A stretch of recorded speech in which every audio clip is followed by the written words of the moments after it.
Muy buenas noches con todos. Muchas gracias por la invitación por parte de CEFOCAP.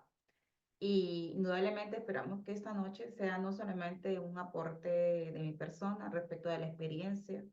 Creo que es muy importante en este tipo de eventos, más que hablar de repente de lo que dice el código, de lo que hay justamente como parte de los pronunciamientos, hablar un poco más también de nuestra experiencia, de aquellos aspectos que seguro que nos faciliten en algunos momentos nuestro quehacer jurídico. Bien, bueno, yo soy la doctora Lizeth Caterina Lozano Vilela y estoy gustosa de estar con todos ustedes esta noche con el tema de diligencias preliminares, que parecería que lo sabemos aparentemente todo, en algún momento seguro de los que ya hemos estudiado y hemos escuchado en algún otro curso o diplomado. No obstante, sin embargo, hay desde diversos tipos de experiencia a partir del ponente, siempre hay algo que rescatar.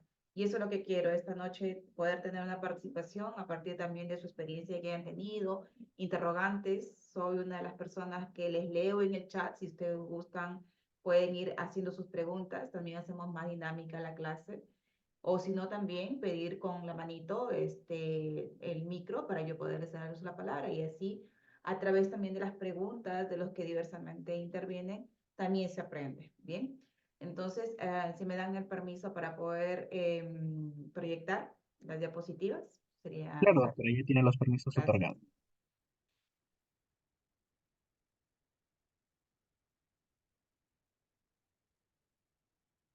Bien. ¿Se puede ver en pantalla? Sí, doctora, se logra visualizar Sí. correctamente. Bien. Como les he mencionado, el tema que me ha asignado, en este caso, la entidad CEFOCA, por el cual tengo un agradecimiento profundo también por la confianza, es las diligencias preliminares. Bien, quiero empezar con este punto porque me parece que a veces uno considera que cuando inicia esta primera fase, que es justamente las diligencias preliminares, haría la cuenta como que solamente hay que hacer actos de investigación. Bien, sin embargo, yo quiero darles dos perspectivas. Una, como el abogado litigante, bien, de los cuales muchos de ustedes seguro acá se encuentran realizando ese tipo de labor, como la que la hago yo, ¿no? Y de la cual me apasiono porque justamente tengo más de 15 años litigando procesos penales específicamente. Mi labor empezó, mi experiencia empezó haciendo mi CECIGRA en el Ministerio Público, de ahí pasando a ser justamente asistente de función fiscal y luego fui nombrada por el Consejo Nacional de la Magistratura en el año 2014. Sin embargo, procedí a renunciar a fin de dedicarme a mi pasión, que es el litigio.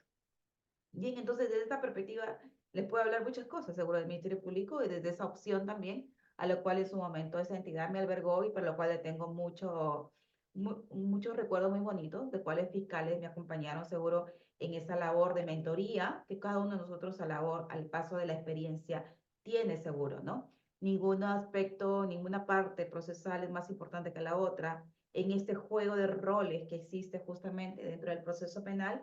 Indudablemente cada uno merece un respeto, el juez, el fiscal, el abogado litigante, la parte civil, etcétera.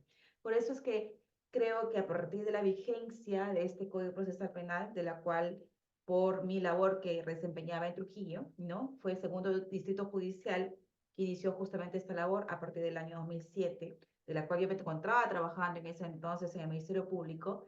Indudablemente para mí fue una experiencia gratificante, dado que iniciar justamente como el segundo distrito judicial en La Libertad, indudablemente aportó para ahora lo que es mi experiencia ya trabajando en Lima específicamente con casos complejos.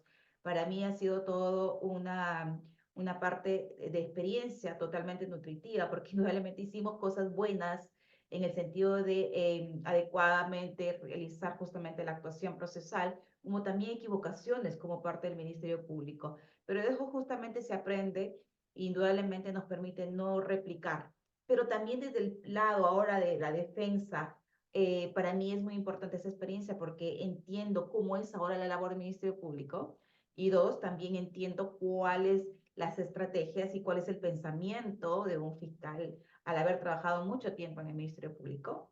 Y luego seguro también el Poder Judicial también me aportó mucha experiencia y es por eso que les puedo dar las dos vertientes, ¿bien? De la perspectiva fiscal y desde la perspectiva de la defensa. del actor civil, indudablemente, tiene un poquito más limitado, no obstante su participación. No, sin embargo, considero muy importante también que se puede analizar, dado que yo siempre digo que de alguna manera tiene como que un apoyito ahí dentro del proceso penal que va a ser la fiscalía, dado que mientras la fiscalía justamente quiere que se sancione el delito, el actor civil va a querer que se le indemnice justamente por los hechos ocurridos, ¿no? Por el aspecto delictivo. Bien, en este caso, entonces, con esas dos perspectivas quiero señalar uno de los aspectos principales es entender cuál es la finalidad de las defensas criminales. Y es justamente por eso que les decía, desde la perspectiva de la defensa, pensamos, ¿no? Supongamos que llega alguien y me dice, mi despacho, me han denunciado. Y lo primero que hacemos los abogados es decir, páseme la disposición de inicio de diligencias criminales. ¿Bien? Entonces, cuando nosotros analizamos ese tipo de disposición, lo primero que advertimos es en la parte introductoria quién es investigado.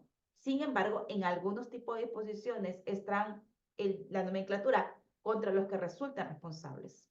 Claro, en el primer caso, porque a lo mejor lo han identificado al investigado, y en el segundo caso, porque a lo mejor la fiscalía, al tratarse de repente de una noticia criminal, o a lo mejor no se ha identificado, pero sí existe la identificación de los hechos, no obstante, no existe para este tipo de casos con investigaciones contra los que resulten responsables, ahí no está identificado los denunciados, entonces en ese sentido, ¿es posible iniciar un tipo de investigación de esa manera? Sí, sí es posible iniciar un tipo de investigación.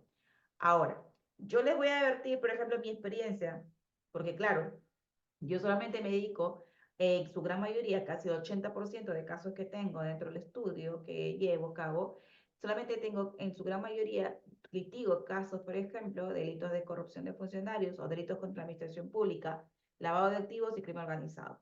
Bien, entonces, ¿yo qué les puedo decir en esta primera fase? Miren, por ejemplo, he tenido investigaciones donde un fiscal inicia investigación contra los que resulten responsables, pero, bien, algunos fiscales, no quiero decir que todos, algunos fiscales tienen identificado al investigado, sin embargo, realizan la apertura de la investigación contra los que resulten responsables.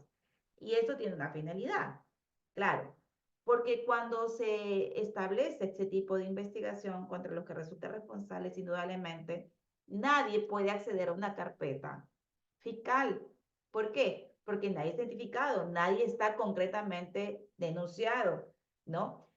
Entonces, ¿qué es lo que yo he visto, por ejemplo, en los procesos de contrataciones del Estado? ¿No? Viene un cliente y me dice, Elise, mira, la Fiscalía inició una investigación contra los que resulten responsables. Yo he tomado conocimiento porque, casualidad, llamaron a declarar como testigo al proveedor y resulta ser que ahí sale bueno, ahí sale justamente la contratación en la que he intervenido, ¿no? Supongamos que es del tema de provisión, no sé, pues, de útiles de aseo, ¿no? Bien, entonces me dice, es imposible que la fiscal, ¿no? No haya identificado mi nombre, porque yo he sido parte del comité y en los hechos, ¿no? Que le han notificado a la testigo, para que vaya a declarar como testigo en este caso, dado que ella es la proveedora, dice que yo presuntamente en este caso el comité, ¿no? De la contratación tal, donde yo he intervenido, dice que supuestamente nos habríamos interesado. Entonces, y está tipificándolo dentro del delito de negociación incompatible. Bien, entonces dice, ¿qué hacemos? Entonces, miren que ahí hay una situación o entre que nos colocamos que, bueno, no está identificado, bueno, manda a tu casa, toma tu disposición y bueno, ya cuando te identifiquen vienes a verme. Sin embargo, dice, están tomando declaraciones de los testigos, están realizando solicitud de información a la municipalidad sobre la contratación, los términos de referencia, están pidiendo las bases integradas, están pidiendo el contrato, etcétera, etcétera. ¿Bien? Y aparte ha señalado que es el comité tal, que intervino en tal fecha, donde justamente brindó el informe tal y donde dio por ganador a tal postor, que justamente es el proveedor. Entonces, frente a esas circunstancias se dan cuenta, entre que acontece el inicio de la investigación preliminar, hay una serie de actos de investigación que podría estar participando, bien, en este caso, este cliente, bien, que supongamos que es la persona que sería imputada más adelante, porque claro, si está diciendo que a él ha conformado el comité de selección, entonces, verdad, es un comité de selección, no pasa de 3. Entonces, ahí debería estar él, bien. Entonces, ¿qué hacemos frente a esa situación? Bien, ahí entonces tenemos desde la perspectiva de verificar dos cuestiones aquí de finalidades. Miren, una finalidad inmediata y una finalidad inmediata.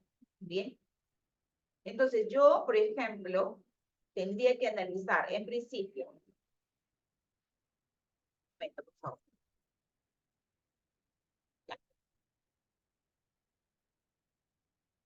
En este caso, en concreto, por ejemplo, en principio tendríamos que verificar, a ver, ¿cuántos actos de investigación se están realizando? ¿Podría yo estar participando? Muy bien, en efecto. Entonces, yo, por ejemplo, ¿qué es lo que he planteado ahí? A veces, por ejemplo, en este tipo de casos llegó casi al final de la investigación, cuando habían transcurrido ya los 60 días, como lo habían declarado en una investigación con carácter común. Entonces, en este caso, ya habían transcurrido los 60 días, entonces presenté, por ejemplo, un control de plazo. Bien, el juez en primera instancia dijo que no daba lugar al control de plazo, dado que no está identificado en este caso el del comité. Bien, el de la segunda instancia en apelación dijo que sí, pues indudablemente el hecho de que la fiscalía no haya querido identificarlo, ¿no? Dentro de la investigación no significaba que indudablemente el hecho concreto de la imputación está justamente en el aspecto de haberse interesado por parte de los integrantes del comité y por eso él acreditaba que estaba ahí dentro de ese comité. Entonces, yo revoca la resolución de primera instancia y declara fundado el control de plazo. ¿Bien? Ahora, si se dan cuenta ahí, por ejemplo, era plenamente factible que si yo hubiese, por ejemplo, tenido conocimiento de esta investigación con un poquito con anterioridad, yo hubiese podido, por ejemplo, entrar con un control de plazo. ¿Por qué? Discúlpeme, con una tutela de derechos. ¿Por qué creen ustedes? Bien. A ver, yo quiero participaciones, por favor, para los que ya están de repente con un poquito de realizando el litigio, ¿no? O de repente por también algunos que están trabajando en la fiscalía. ¿Por qué sí sería un control de plazo y por qué no? Bien. Se trata del caso concreto, que hay una investigación contra los que resulten responsables, pero este señor, vamos a llamar, ha formado parte del comité, ¿bien? La fiscalía no lo quiere identificar en la investigación, no obstante, todos los actos de investigación tienen como tendencia a corroborar si en efecto los integrantes del comité se interesaron o no en la contratación pública, ¿bien? Entonces, ustedes al segundo mes se enteran de que hay una investigación preliminar. En este caso, ¿planteamos la tutela de derechos? Sí o no y por qué. Bien, a ver, por favor, quiero participaciones. Bien, a ver, vamos a ver. Doctor Llovera Salazar. Doctor Llovera Salazar, a ver. Doctores, por favor, a ver, vamos. Yo sé que es sábado, yo sé que queremos estar viendo una película, un Netflix, mucho más de repente hay imágenes más impactantes, no sé cuánto, pero esto de aquí, el derecho es impactante, porque esto justamente lo que no está en el código es lo que finalmente permite realizar y nutrir nuestra labor, ¿bien? Si no nos ponemos si pensamos solamente en forma rígida, solamente en forma recta, y no a ver las variantes que se pueden dar en una investigación, indudablemente nuestra labor como abogados va a ser bastante limitada y no vamos a poder dar soluciones a los casos. Bien, hay muchas, por ejemplo, jurisprudencias que si ustedes se dan cuenta, hay cuestiones que no estaban en el código, no estaban en la doctrina y no obstante, a través justamente del planteamiento de algunos abogados, ha tenido justamente la Corte Suprema que pronunciarse respecto de aquello que no está establecido. Sin embargo, lo que sí está establecido, y a todos les invito a que tengan su código a la mano, bien, porque esa es su mejor herramienta. Lo que sí tenemos, por ejemplo, son los principios del título preliminar, ¿no? En total, ahí tenemos, por ejemplo, ¿cuántos principios tienen ustedes? A ver, en su código. Tenemos 10 artículos de título preliminar, que resulta ser la base interpretativa de justamente de la actuación, tanto de la defensa, Ministerio Público y el actor civil. Bien, entonces, no, es que yo no lo encuentro, no está en la ley. No, no es que no está en la ley. Y ahora, ¿cuál va a ser su trabajo justamente de interpretación sistemática? Bien, entonces ahí está en el título preliminar. Y si ustedes tienen otra norma que coadyuve justamente la interpretación, por ejemplo, un precedente del Tribunal Constitucional, tienen que hacerlo. Entonces, a ver, los leo. Yo estoy en el chat. A ver,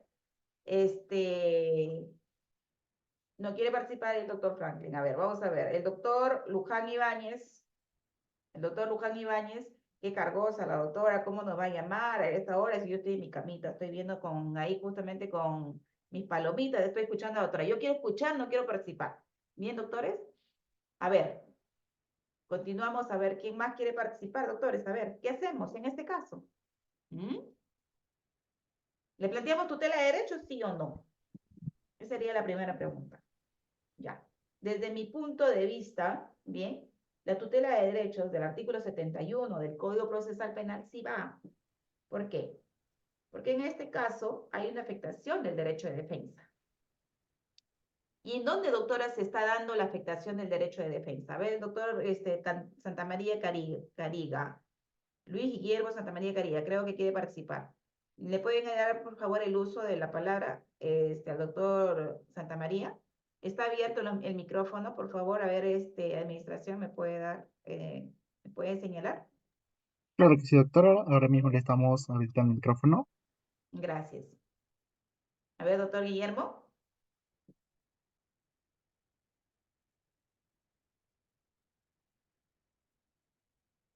A ver, no quiere participar el doctor Guillermo. Bien, más adelante, no se preocupen, no se hagan problemas, o sea, finalmente aquí todos aprendemos, ¿bien? Pero si ustedes me plantean preguntas, ¿bien? De sus casos, yo no se voy a resolver, ¿bien? O cuestiones que de repente en un momento escucharon y no les quedó claro, yo también se lo voy a resolver. El punto en concreto es que participen, ¿bien? Ah, ya, recién se conecta, dice el doctor Guillermo también. Muy bien. Ok, entonces, ¿planteamos o no la tutela? Yo considero que sí, por afectación del derecho de defensa, dado que hay una vulneración al no tener identificado a la persona, justamente, no obstante, la atribución de hechos permite inferir que el investigado sería tal persona. Eso es uno. Dos, la afectación del derecho de defensa está por cuanto, al limitarse este tipo de investigación, no puede participar en los actos de investigación que está haciendo el Ministerio Público.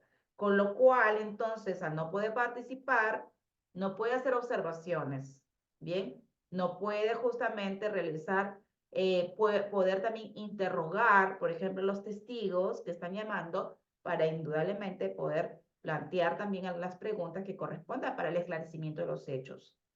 4, al no tener identificado, no puede hacer aporte probatorio respecto de elementos importantes como descargo. 5, al no estar identificado, no puede indudablemente presentar peritajes.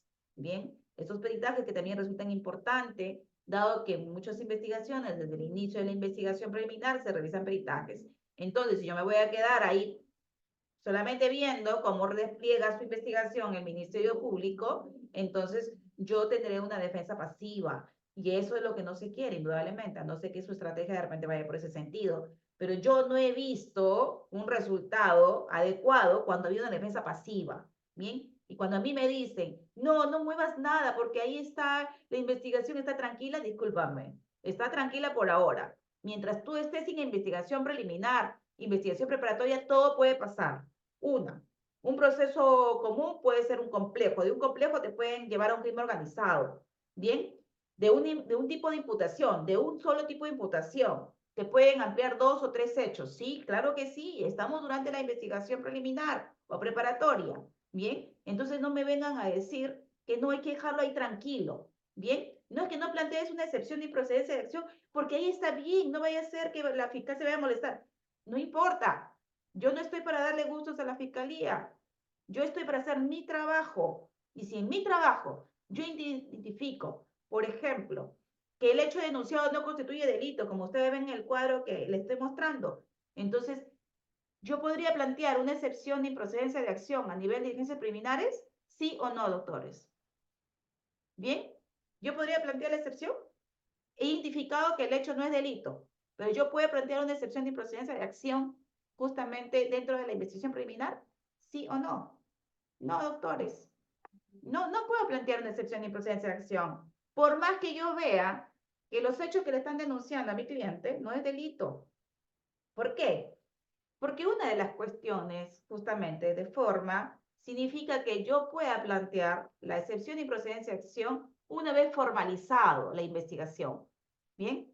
Pero entonces, doctora, yo tengo que esperar que formalicen todavía para plantear una excepción. ¿Qué hago? Entonces, frente al planteamiento que yo he verificado que no concurren los elementos del tipo penal en esa apertura de investigación que realizo.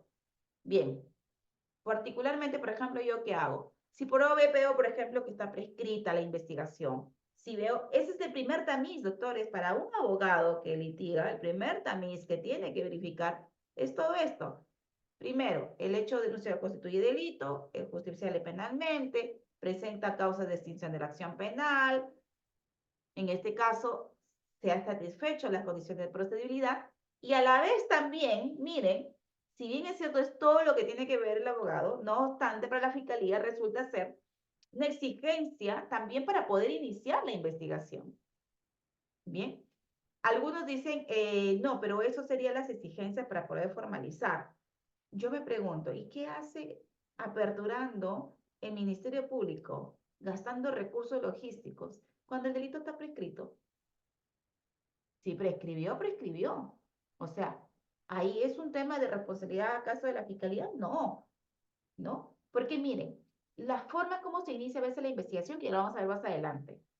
A veces acontece, por ejemplo, que en un proceso civil, ¿no? Supongamos, nulidad de acto jurídico, ¿no?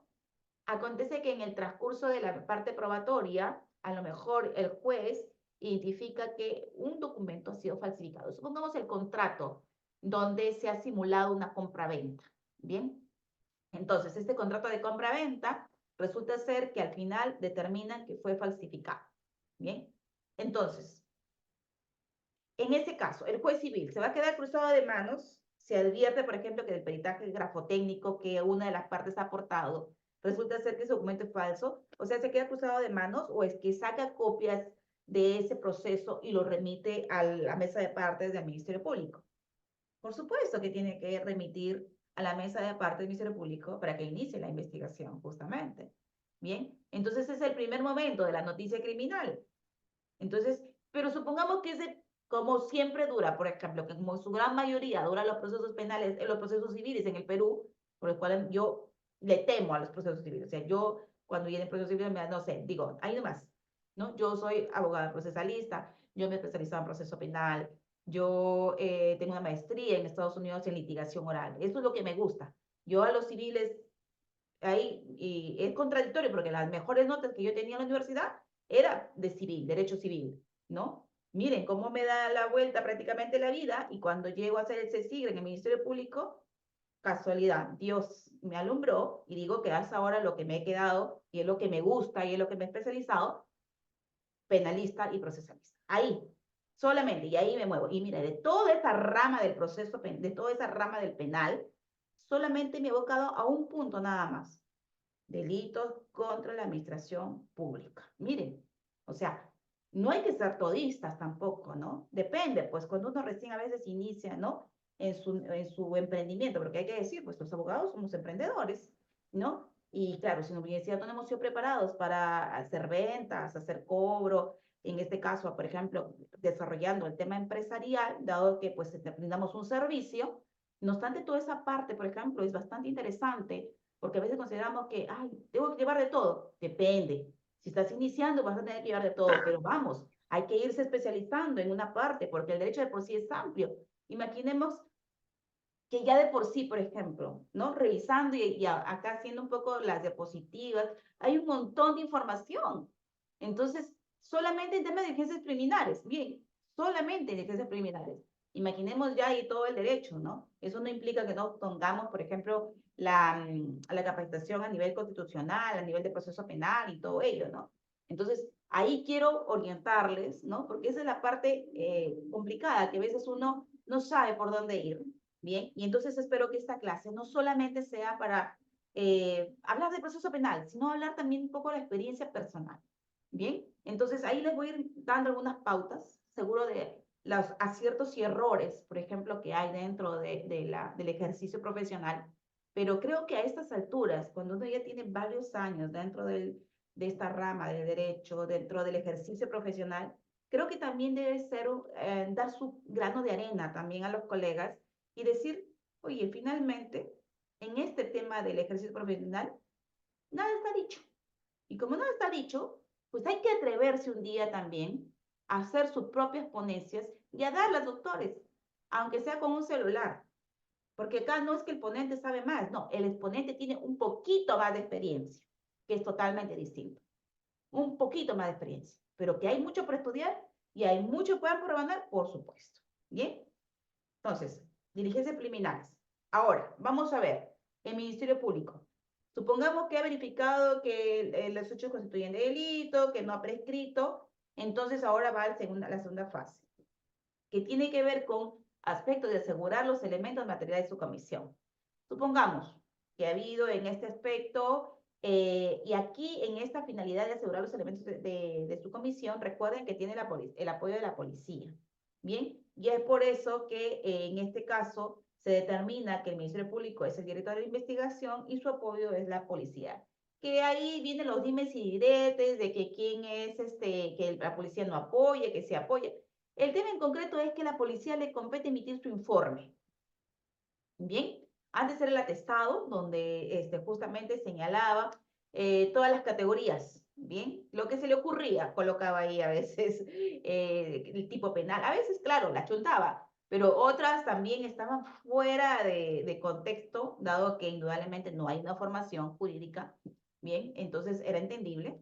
Sin embargo, valgan verdades, por ejemplo, yo he litigado también casos con el antiguo proceso penal, con el Código de Procedimientos Penales, y la verdad es que es una lástima porque recordemos que en ese Código de Procedimientos Penales no había, por ejemplo, este control de acusación que sí se hace ahora en el proceso penal actual.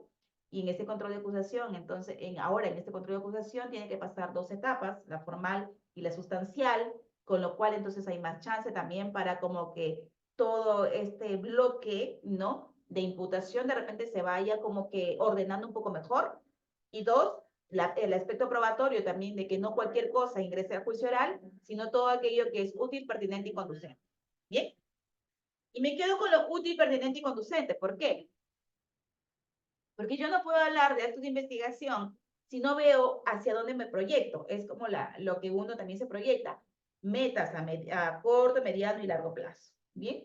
Resulta ser que en el proceso penal, y eso es quizás un poco la estrategia, bien, y esto sí, yo en todo este tiempo de litigio, y quiero decir que también en este caso, cuando trabajé en el Ministerio Público, indudablemente no existía en ese momento, no sé si ahora lo están dando, ya de verdad que estoy ya dentro del Ministerio Público, pues ya no estoy hace mucho tiempo, pero en ese momento cuando recién iniciaba la investigación, lo que se veía en todo caso era más una actualización para los fiscales y los asistentes de función fiscal tendientes a verificar en todo caso qué actos de investigación se pueden hacer, ¿no? Los allanamientos, incautaciones, levantamiento de secreto bancario, reserva tributaria, los peritajes y todo ello, ¿bien? Pero indudablemente yo creo que ahí no se agota la labor del Ministerio Público, dado que la capacitación, y para eso tienen una escuela de Ministerio Público, indudablemente lo que creo y es importante ahí la capacitación, es que se tenga como que, incluso he visto unas proformas, unos protocolos también, no sé si son de ellos o son de repente de otra entidad, pero me parece haber visto cómo es que desarrollaron también, por ejemplo, para determinados tipos de delitos, por ejemplo, robo agravado, qué actos de investigación hacer, como que son los bases, en falsificación de documentos, también lo he visto en apropiación ilícita, pero resulta ser que en los casos más complejos, como que ahí está, no he visto esos formatos en todo caso de investigación que resultarían ser como los actos base que tendría que hacerse durante la investigación. Bien, de repente lo pueden ir formulando, ¿no? Como los protocolos. He visto muchos protocolos del Ministerio Público, pero indudablemente en los casos más complejos, sí, no, indudablemente no lo he visto. Bien, entonces, asegurar los elementos de la comisión de su delito, individualizar a los involucrados, bien, incluye también a los agraviados, bien, y en este caso, hay que verificar que este aspecto de realizar los actos urgentes, inmediatos e inaplazables. ¿Por qué? Porque indudablemente, por ejemplo, si estamos estableciendo un hecho en el cual ha habido, por ejemplo, un feminicidio, bien, y está el cadáver, se tiene que realizar el levantamiento del cadáver, está de repente el arma con el cual se le quitó la vida de repente a esta persona, entonces también se tiene que hacer una incautación, indudablemente asegurar, por ejemplo, con el perito de la escena del delito, verificar, tomar tomas fotográficas, sacar de repente videos, etcétera. Pero miren que todo ello tiene como una finalidad a posterior. Todo lo que se realice en ese momento, pero es actos urgentes e inaplazables, en este caso va a tener una finalidad. ¿Por qué? Porque el fiscal está trabajando para armar una teoría del caso que finalmente la vamos a ver de manera un poco más completa en la etapa intermedia. Miren, ni siquiera en la investigación preparatoria. Ni siquiera en la investigación preparatoria luego formalizada. Por eso es que cuando dicen, por ejemplo, luego de la formalización, dice, no, pero hay una imputación deficiente. Y ustedes se han dado cuenta cuando se ha planteado de repente una excepción de improcedencia de acción luego de formalizar la investigación, se han dado cuenta ahí que cuando se plantea este tipo de excepciones, pese a que a la imputación de repente puede estar un poco deficiente, no, en su gran mayoría, casi diría el 80% de excepciones no son declaradas fundadas, porque señalan que la deficiencia en la atribución no significa que no es delito. Bien, entonces ahí es cuestionable en realidad, bastante cuestionable, pero bueno, la tendencia es que en este caso la imputación prácticamente acabada debería darse en la acusación. ¿Por qué? Porque la acusación, este elemento fáctico, bien, que se plantea justamente dentro de la acusación, va a ser el que finalmente también sea el que se discuta durante el juicio oral. Entonces, ¿ustedes se imaginan durante la etapa intermedia ampliándose la investigación? Donde usted le imputan A y después en el juicio oral le dicen que no, que usted le está procesando por B, pues indudablemente no hay un tema de congruencia. Y eso afecta el derecho de defensa. Porque usted en la etapa intermedia presentó medios probatorios con la particularidad de acreditar, de descargar justamente la imputación de A, más no la de B. Entonces, por eso es que lo que se quiere es respetar la congruencia. Es igual como también la imputación de la formalización de investigación preparatoria tiene que ser la misma que está en la acusación. Ahora, pero doctora, ¿y si amplía la investigación? Bueno, entonces también la ampliación tiene que estar en la acusación, la ampliación del hecho fáctico. Entonces se dan cuenta, es todo un aspecto que hay que ir evaluando. Primero, el tema de todos estos elementos, si el hecho denunciado es delito, si hay un tema de que extinguió la acción penal, y el segundo plano tiene que ver justamente con los actos de investigación. Bien, continuamos. Ya, a ver, acá hay una participación del doctor Jorge Enrique Aredo Castillo. A ver, dice, ¿puede darnos un breve alcance sobre una tutela de derechos por vencimiento de plazos ante el juzgado y control de plazos ante la fiscalía? A ver, quiero hacer ahí una aclaración, ¿bien? La tutela de derechos, indudablemente, es en virtud justamente de la vulneración de derechos del artículo 71 del Código Procesal Penal y necesariamente tiene que ser presentado ante el juez de investigación preparatoria, ¿bien? Y el control de plazos ante la fiscalía no existe, ¿bien? El control de plazos concretamente, una cosa es que se solicite cuando ve que ha excedido la investigación, se presenta una solicitud ante la fiscalía pidiendo la conclusión de la investigación, y otra cosa muy distinta es presentar un control de plazos ante el juez de investigación preparatoria, ¿bien?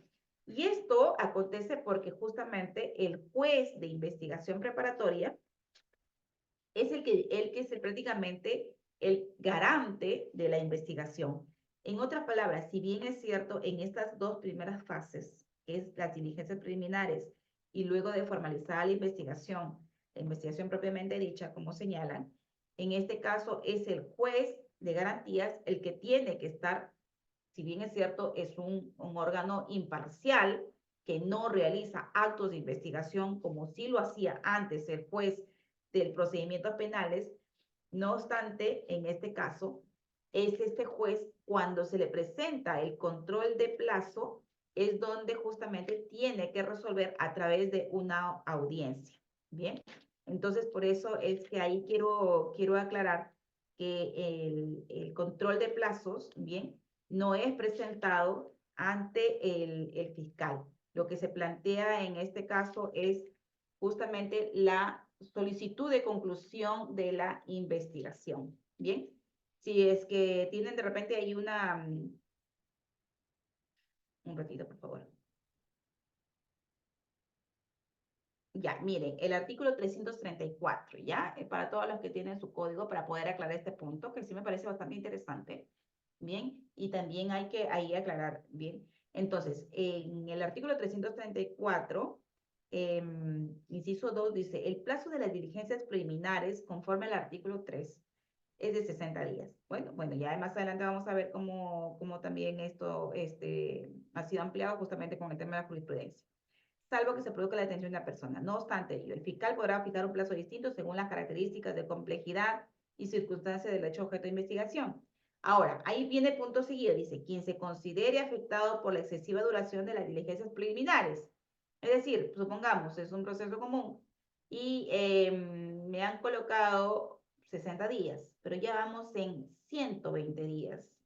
Bien, entonces, y a lo mejor yo, por ejemplo, tengo una investigación donde me trajeron al despacho y ya tenía en proceso como 8 meses. Entonces dije, oye, esto no es un complejo. Entonces, ¿por qué está durando demasiado? Nada, que se le había olvidado frente a la fiscalía, bien, verificar y ya pronunciarse. Entonces ahí dice, se solicitará al fiscal de término. Miren, no dice control de plazo, no dice plantearle el control de plazo. Dice, solicitará al fiscal de término y dicte la disposición que corresponda. Bien, si el fiscal no acepta, cuando le dice, se solicita al fiscal, le dé término, quiere decir, el de término, yo, por ejemplo, planteo mi solicitud indicándole, señor fiscal, verificando, siempre le hago un cuadrito, ¿bien? Y le coloco, habiéndose excedido el plazo de investigación, solicito 1, la conclusión, y 2, el pronunciamiento. Entonces, y el pronunciamiento de qué corresponde, porque claro, yo no le puedo obligar a decir, oye, archíveme el caso de mi cliente, ¿no? Entonces, yo le coloco ahí y solicito se pronuncie justamente, emite el pronunciamiento correspondiente. ¿Ok? Entonces, ahí el fiscal tiene dos posibilidades. Una, o formaliza o dos, archiva. Pero eso ya es un criterio del fiscal. ¿Ok? Pero yo sí tengo que solicitarle de culminación, porque miren, dice, si este último, o sea, el fiscal, si el fiscal no acepta la solicitud del afectado o fija un plazo irrazonable, una de dos, cuando tú le solicitas la conclusión de la investigación, o bien lo concluye, o dos, dice, ah, no, es que me había dado cuenta que es complejo, y la coloca 8 meses, ¿bien? Entonces, dice, este último podrá acudir al juez de investigación preparatoria en el plazo de 5 días, instando su pronunciamiento. El juez resolverá previa audiencia con la participación del fiscal y el solicitante. Bien, entonces, ahí está. Si se dan cuenta, entonces, antes de ir a un control de plazos, esto solamente acontece en las diligencias preliminares, por si acaso. Antes de ir a un control de plazos en diligencias preliminares, yo tengo que pedir previamente la conclusión al fiscal. Doctora, ¿entonces es requisito de procedibilidad? Sí, es requisito de procedibilidad, porque te lo está diciendo el 334, inciso 2. Te está diciendo, señores, mira, a mí, juez de investigación preparatoria todavía. Paso por paso. Paso 1, identifico que el plazo ha vencido. Paso número 2, pido al fiscal la conclusión. Paso número 3, no concluye o fijo un plazo excesivo. El punto número 3 es que yo recién recurro al juez de investigación preparatoria. Y este juez tiene que citar audiencia, claro, para debatir si ha concluido o no el plazo. Y luego, en todo caso, no es que el juez va a archivar, cuidado, mucho cuidado ahí, eso no estoy diciendo, ¿eh? El juez no va a concluir. Su resolución del juez es lo siguiente. Señor fiscal, habiéndose verificado que ha vencido el plazo de investigación y no habiendo ninguna ampliación, se declara fundada la solicitud de la defensa y solicito que usted, ordeno que usted en el plazo máximo de 5 días proceda usted a emitir la conclusión y a emitir el pronunciamiento que corresponda. Eso es. Bien, entonces no es que el juez va a intervenir para archivar, no es así, no es su función. Su función solamente es cautelar que se respeten las garantías constitucionales. Bien, entonces ahí tiene, para aclarar este punto. Bien, espero haberlo apoyado ahí en esa aclaración, doctor Juan Enrique, y muchas gracias por la pregunta. También tengo aquí la pregunta del doctor Oliver, donde dice, ¿qué pasa si luego de archivado el fiscal continúa con acto de investigación? ¿Qué recursos podría presentar? Mire, en este caso, si hay una... Ya, doctor, muchas gracias también a usted. Sí, a ver, doctor Oliver, la continuación, ahí hay que tener cuidado. La continuación de una investigación. Hay que verificar que a veces la investigación inicia, por ejemplo, por 3 hechos. Bien, por 3 hechos fácticos. Supongamos una falsificación, que tal persona falsificó un documento, peculado, que se apropió de dinero de la municipalidad. Y supongamos que se habrían coludido en una contratación. 3 hechos, falsificación, peculado y colusión. ¿Ya? Entonces, culminada el plazo de investigación, el fiscal se ha pronunciado por el archivo, supongamos por la falsificación, porque se determinó que no estaba falsificado, y por el peculado. Bien, pero ha señalado que sí hay indicios respecto de la colusión. ¿Puede formalizar y continuar la investigación? Sí, sí puede continuar la investigación, doctores. ¿Por qué? Porque está diciendo que respecto del hecho número 3 de colusión, sí hay elementos. Entonces, y al verificar que se cumple con todos los requisitos para la formalización, bien, entonces en este caso, en virtud del artículo 336 del Código Procesal Penal, procede a formalizar, pero solamente respecto al extremo de la colusión. Entonces, doctores, ahí hay que tener cuidado, no sé qué caso concreto se será, pero en este caso considero que sí puede continuar la investigación si se trata de varios hechos, de los cuales por uno se pronuncia por el archivo y otros puede continuar la investigación. Incluso, doctores, por ejemplo, a nivel de investigación preparatoria, también, si se está investigando, supongamos 2 delitos. Uno puede ser apropiación ilícita, bien, y el otro falsedad genérica. Hechos que constituyen justamente apropiación ilícita y falsedad genérica. Sucede que a la culminación de la investigación preparatoria, luego de formalizada, bien, concluyendo ya el plazo, entonces el fiscal puede decir, sobreseo por apropiación ilícita y acuso por falsedad genérica. Bien, entonces se puede dar este aspecto. Entonces, por el sobreseimiento, sustentado, por ejemplo, en falta de elementos de convicción, archiva. Bien, el nombre adecuado es sobreseimiento para la etapa intermedia, no es archivo. Bien. Intrínsecamente tiene un archivo, en efecto, pero es sobreseimiento, porque en la etapa intermedia va a haber justamente una discusión y una audiencia específica de discusión del sobreseimiento, previo a verificar el tema de la acusación, que en este caso sería por falsedad genérica, que se acusa y en todo caso ya pasará a los controles correspondientes. Bien. Ahora, el segundo supuesto, y me gusta por eso que pregunten, ¿se dan cuenta? Así me sacan también más información y puedo también explicarles más cosas. El segundo supuesto para que continúe una investigación. Fiscal provincial archiva. No he encontrado elementos de convicción. Perfecto, entonces archiva. Pero sucede que el actor en la parte civil, en este caso la parte agraviada, puede impugnar el archivo. En efecto, 5 días, eleva los actos al fiscal superior y el fiscal superior tiene una de dos. O dice se amplíe la investigación, o dos, que se formalice. El segundo supuesto es que le dice, en el primer supuesto es que amplíe la investigación. Supongamos, 20 días más y se amplía la investigación. Supuestamente para hacer tal actos concretos de investigación. ¿Puede continuar la investigación? Sí, si se dan cuenta, si bien es cierto, el fiscal provincial, ¿no? Que diríamos en este caso en la primera instancia, archivó, no obstante, su superior le está ordenando una ampliación por 20 días para algo muy concreto. Bien.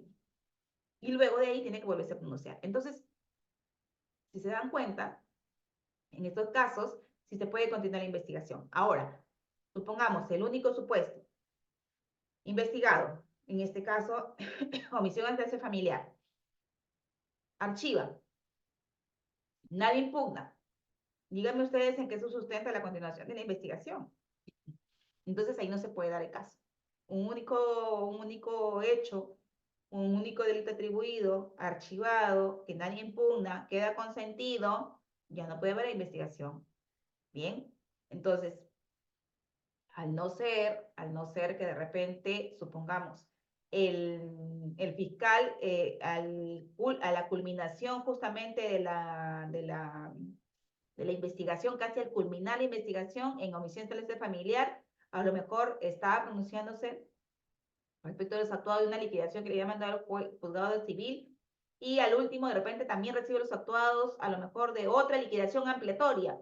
Entonces, por la ampliatoria puede decir, en todo caso, sáquese copias y remítese a la mesa de parte del Ministerio Público para que se continúe con la investigación con relación a la ampliación. Pero respecto del primer hecho, respecto de la primera liquidación, me voy a pronunciar, ¿no? No sé, y ahí de repente archiva porque ha visto que ya se ha pagado, pero respecto a la ampliación, como ya venció el plazo, no puede justamente decir, acá voy a seguir ampliando. Bien, entonces manda copias y que se investigue en este caso. Bien, entonces ahí tiene varios supuestos, doctor, varios supuestos, ¿ya? Nuevamente, ya, voy a continuar con mi exposición y después voy a continuar con sus preguntas, observe sus preguntas, ¿bien? Bueno, para continuar entonces acá en esta casación 528 del año 2018, doctores, por ejemplo, yo considero que esta es una casación, ¿no? Que nos da prácticamente si queremos comprender todo lo que rodea justamente estas diligencias preliminares, me parece bastante interesante y bastante completa. Bien, en principio, nos habla que el proceso penal discurre en tres fases. Claro, ahí está. La preparatoria, la etapa intermedia y el juicio oral. ¿Y por qué decimos solamente la preparatoria? Porque recuerden que dentro de la investigación preparatoria se encuentran las diligencias preliminares. Claro, las diligencias preliminares que forman parte de la investigación preparatoria, pero que sus plazos de las diligencias preliminares con la investigación preparatoria propiamente dicha, que es justamente luego que se formaliza la investigación preparatoria, no son las mismas. No son las mismas y tampoco se suman. Bien, no se suman. Son plazos totalmente autónomos y totalmente independientes. Pero ¿para qué sirve diferenciar entonces las preliminares de la investigación preparatoria? Porque en este caso las preliminares indudablemente permiten recabar elementos de convicción que no se van a repetir en la investigación preparatoria. Pero esto les tengo que decir que dentro de la práctica para mí es un saludo a la bandera. El fiscal, si se da la gana, va a repetir el acto de investigación, pero claro, le va a poner el nombre de ampliación de declaración, ampliación de peritaje, ampliación de inspección, etcétera, etcétera. Bien, entonces, sin embargo, lo que yo sí creo ahí, que es muy importante que se tenga en cuenta que en estos actos de investigación, ¿no? Por ejemplo, las declaraciones de testigos, la declaración de peritos, de testigos expertos, durante la investigación, sí hay la oportunidad de poder participar en las mismas, ¿bien? Y poder en todo caso también realizar el aporte documental o pericial que se considera necesario para la teoría del caso que también uno maneja como defensa o como actor civil, ¿bien?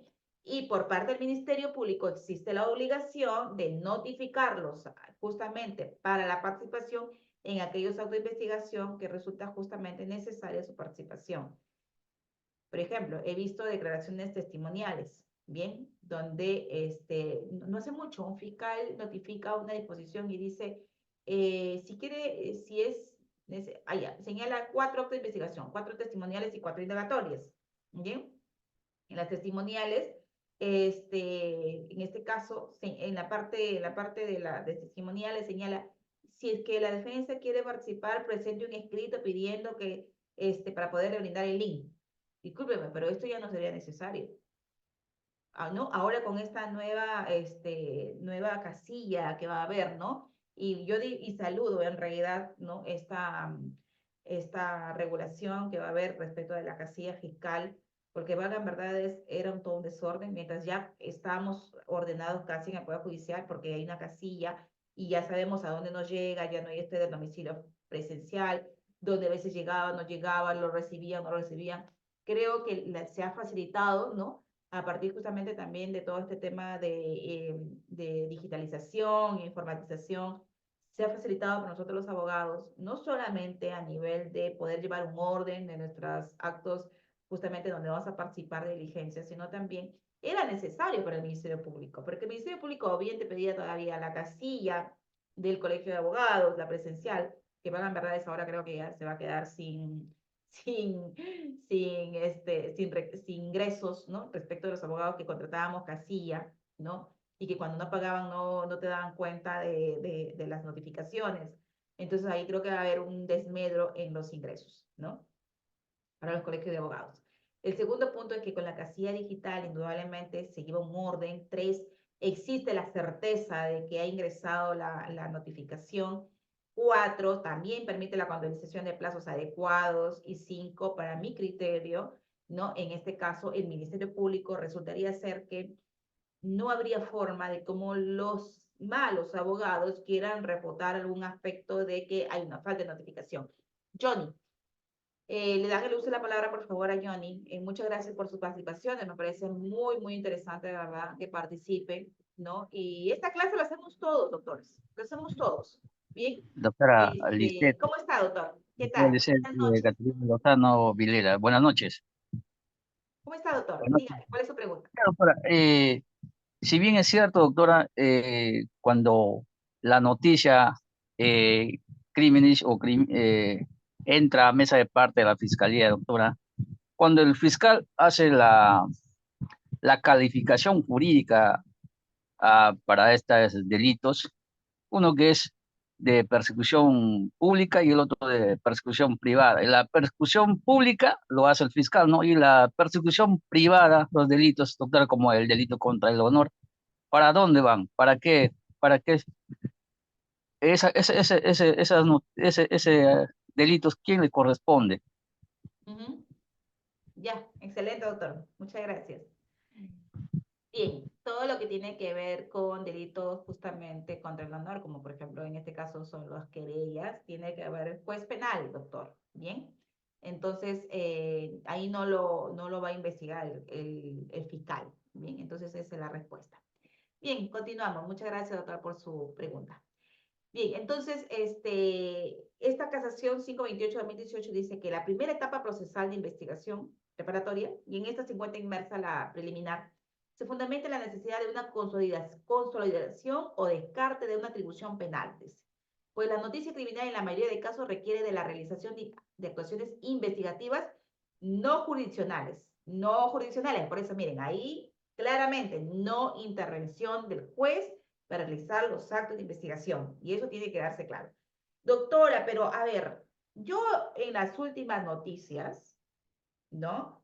En la intervención del allanamiento del caso Valkyrie, en la intervención del caso de la presidenta, de la presidenta de este estado, la señora Dina Baluarte, yo he visto, doctora, ¿no? Que han señalado en las noticias que es por autorización judicial. A ver, ¿cómo entonces se dice que no hay intervención jurisdiccional? Entonces, ¿por qué aparece aquí el juez ordenando un allanamiento? ¿Mm? Bien, a esto, doctores, hay que también saber interpretar correctamente, bien, por eso es que está bonito el proceso penal, bien, porque hay muchas figuras, muchas materias que hay que ir como que trabajándolas. Y esta noche yo, más que en el tema de preliminar, más de hablarles de cuestiones que de repente ustedes ya manejan, quiero hablarles específicamente de un punto muy principal que esta semana me ha llamado mucho la atención y que, bueno, no lo había tratado en algunas ponencias sobre los señalamientos. Bien, entonces por eso esta noche quiero dedicarme que en las diligencias preliminares, claro, a consecuencia justamente de este tipo de intervención sobre los señalamientos, ¿no? Y se dan cuenta, en este caso también incluso puede, para aquellos que están haciendo su tesis, ¿no? Si les gusta el tema, también pueden incluso comenzar a hacer una investigación, porque yo creo que aún todavía el tema de allanamiento acá en el Perú falta mucho, mucho por regular y también faltan muchos protocolos para el Ministerio Público, ¿bien? Pero indudablemente, bueno, ahí les voy a dejar la semillita, ¿bien? Porque yo creo que un docente siempre deja semillitas que después en algunas tierras florecen como en otras no, pero indudablemente algo queda para cada uno de los participantes. Entonces, miren, solamente como una ráfaga nada más, porque lo voy a tratar muy aparte, ¿bien? Si bien es cierto, es no jurisdiccional los actos de investigación, no obstante, recuerden que como juez de garantías tiene que estar regulando las actuaciones del Ministerio Público, es decir, verificando que no se cometan arbitrariedades. Y es por eso que el Código Procesal Penal establece que en el caso de allanamientos, el requerimiento fiscal tiene que pasar un control judicial, porque este control judicial tiene que evaluar los requisitos, indudablemente, para el allanamiento de forma y de fondo. Bien, de tal manera que se autoriza el juez, recién se procede al allanamiento. Bien, doctora, pero entonces para hacer, por ejemplo, una declaración testimonial, ¿necesita una autorización judicial? No, doctores. Se trata de medidas coercitivas, medidas limitativas, donde sí tiene justamente que realizarse una autorización judicial. Bien, entonces un peritaje no necesita una autorización judicial, a no ser que quieras realizar el fiscal una medida anticipada, como medida anticipada justamente, a efecto de salvaguardar justamente este acto de investigación, bien, que se convierte en acto de prueba para finalmente justamente como que adelantarse una partecita del juicio oral con esta medida anticipada. Bien. Luego, en esta misma casación, nos dice que, bueno, la policía es el que apoya, bajo la dirección del Ministerio Público, a definir y determinar si existe base suficiente para calificar la antijudicidad del hecho y la incriminación por el tal evento a uno o varios sujetos. Y es que por eso que para poder, por ejemplo, las diligencia preliminar resulta ser la base fundamental, ¿bien? Y es por eso que no comprendo por qué una preliminar tendremos que pasar unos 3 años de investigación. Pese que puede ser de crimen organizado, doctores. Y para mí, no es que yo estoy en favor del tema de bandos o del crimen organizado, nada por el estilo, pero sí considero que si la Fiscalía hace una investigación estratégica, bien, podría utilizar menos tiempo. ¿Por qué? Porque en este caso necesitaría en todo caso también tiene una segunda chance que es la preparatoria para seguir investigando, ¿bien? Y miren que la preparatoria, o sea, en un proceso por crimen organizado sobrado, miren, 36 meses de la preliminar, 36 meses de la preparatoria, ahí hasta cuántos años van, 3 y 3 son 6, más la ampliatoria, más la etapa intermedia, o sea, sobrado lo podemos ir hasta como por 8 años de investigación. No, discúlpeme, hasta 8 años en proceso penal. 8 años en proceso penal, imaginemos. O sea, y al final de repente para que haya un juicio oral que no, o sea, no tiene por acreditado. Yo les comento un caso, pero un caso particular, ¿no? En este aspecto donde a veces intervengo como abogada en casos de crimen organizado, defendiendo a veces casos en crimen organizado, resulta ser que a veces hay dentro de ese tipo de imputaciones, ¿no? Personas que se encuentran inmersas ahí, pero no tienen justamente dentro de esa estructura ninguna intervención dentro. Pero sin embargo, no obstante, las han incorporado en la investigación. Y claro, como por ejemplo, para los autores han señalado un proceso de criminalidad organizada por 36 meses, caballero, también los cómplices o los que tienen una participación distinta, también rige, o sea, el plazo rige para todos los que están involucrados dentro del proceso penal, ¿no? Y por ejemplo, yo no hace mucho he estado viendo un proceso penal donde empezó como complejo, ¿no?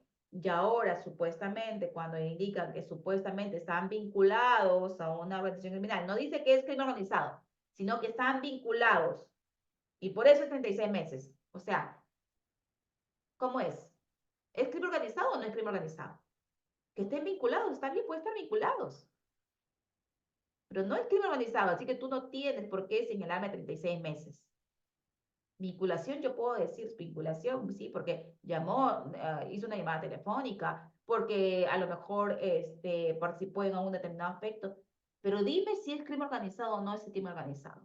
Bien, y ahí justamente, en todo este tipo de investigaciones que están abriéndose por crimen organizado últimamente, ¿no? Para mí hay una forma de cómo ganar plazo, y eso tengo que decirlo. ¿Cómo se gana plazo? O bien, te declaras complejo o crimen organizado. Así de simple. Bien. Entonces, ¿por qué? Claro, porque los primeros meses, luego de formalizadas muchas investigaciones, no hacen nada. pasa el tercer, cuarto, quinto mes, sexto mes. Yo tengo una investigación de los cuales por crimen organizado a un magistrado porque lo han involucrado en un tema de crimen organizado, va ya casi año y medio y va no más de 5 actos de investigación. Sin embargo, el crimen organizado. ¿Se dan cuenta? Por eso mi gran batalla siempre ha sido en los temas cuando han calificado por tema de crimen organizado o complejos, mi gran batalla es, señor fiscal, muy bien, o señor fiscal, ¿qué va a hacer? ¿Qué acto de investigación va a hacer? O en las prórrogas, ¿qué va a hacer? No, es que voy a hacer tal cosa. Y entonces ahí viene un trabajo de parte también de la defensa, y claro, lleva tiempo, pero caballero, hay que hacerlo, pues, ¿no? Por ejemplo, yo le digo aquí en mi equipo, a ver chicos, ¿qué hizo la fiscalía durante toda la etapa preliminar? ¿Qué hizo durante la preparatoria? Porque de repente, claro, como piensa que no voy a revisar, entonces de repente está haciendo otros actos, está haciendo actos similares o iguales, ¿bien? A lo que realizó justamente en la preliminar, en la preparatoria. Y a veces acontece también, ¿no? De que voy a oficiar, voy a pedir información y ya la información la tiene en la carpeta, pero claro, como nunca la leyó, no se ha dado cuenta. No es que la tengo en copia simple, ahora la quiero en copia certificada, ¿no? Entonces, bueno, ahí es una cuestión que ya seguro ustedes se van dando cuenta durante el proceso penal, pero bueno, hay que tener paciencia nomás, ¿no? Yo entiendo que hay una recargada labor justamente del Ministerio Público, una recargada labor también del Poder Judicial, sin embargo, la arbitrariedad dentro de las investigaciones no se puede aceptar, ¿bien? Y es por eso que, y gracias a Dios, en todo este tema de proceso penal, hay una gran carta abierta también para poder ejercer los controles jurisdiccionales que corresponden. Creo que hay una intervención aquí. Un momento, por favor. Bueno, a ver, no sé cómo. A ver, un momento, un momento. Creo que están interviniendo y no lo estoy viendo. Pero bueno, bueno, a ver si pueden de repente, por favor, alzar la manito y yo los veo, ¿ya? Para poder avanzar. Ok. Luego, dentro de esta casación, también señala, ¿no? Que hay actos urgentes e inaplazables, claro, eso es lo que les mencionaba. Bien, entonces aquí también se establece que está destinada pues justamente a realizar justamente este tema de naturaleza inmediata, que en la mayoría de casos hace referencia a una actuación pronta del Ministerio Público o de la Policía Nacional, a fin de personarse el lugar de los hechos, claro, en este caso cuando hay escena del delito, y establecer la realidad del evento, impedir que el delito produzca consecuencias ulteriores o se altera la escena del hecho criminal. Creo que uno de los grandes problemas, ¿no? que acontece dentro de la investigación es justamente todo el aparato logístico cuando se trata de la escena del delito, ¿no? Acá en Lima probablemente no se siente tanto, porque claro, acá están todos los laboratorios, pero hay provincias donde no están tan equipados en este caso, el apoyo justamente pericial dentro del Ministerio Público. Entonces ahí es donde justamente se siente más de repente la deficiencia en los laboratorios y todo eso, porque muchas muestras, por ejemplo, a veces tienen que mandarlas hasta Lima. No hay suficientes policías, no hay peritos especializados, etcétera, etcétera, ¿no? Entonces, en realidad, pues es todo un desafío, considero yo, para el Ministerio Público, implementar adecuadamente, ¿no?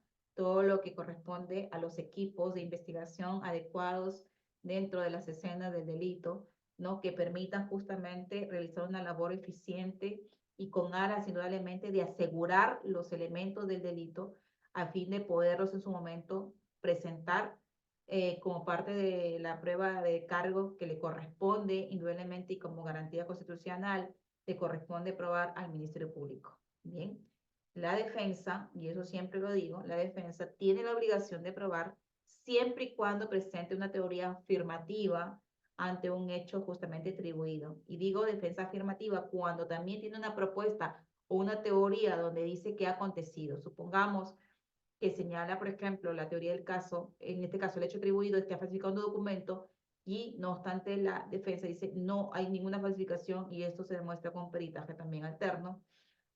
Entonces hay una teoría afirmativa. Sin embargo, al final del juicio, pese que hay una teoría afirmativa por parte de la defensa, no obstante, la carga de la prueba lo tiene el Ministerio Público. Y es más, yo siempre digo, todos aquellos abogados que litigan, no, es que no hay suficientes pruebas. Muy bien, sí, pero ya que estás haciendo tú, ¿qué estás haciendo tú como abogado para dejar la duda? La duda le favorece al reo. Entonces, dime tú, o sea, solamente te vas a ir a juicio a hacer un excelente contrainterrogatorio, solamente vas a ir a refutar las pruebas del Ministerio Público. ¿Y dónde están tus pruebas también para en todo caso dejar la duda? Porque a ti te conviene la duda.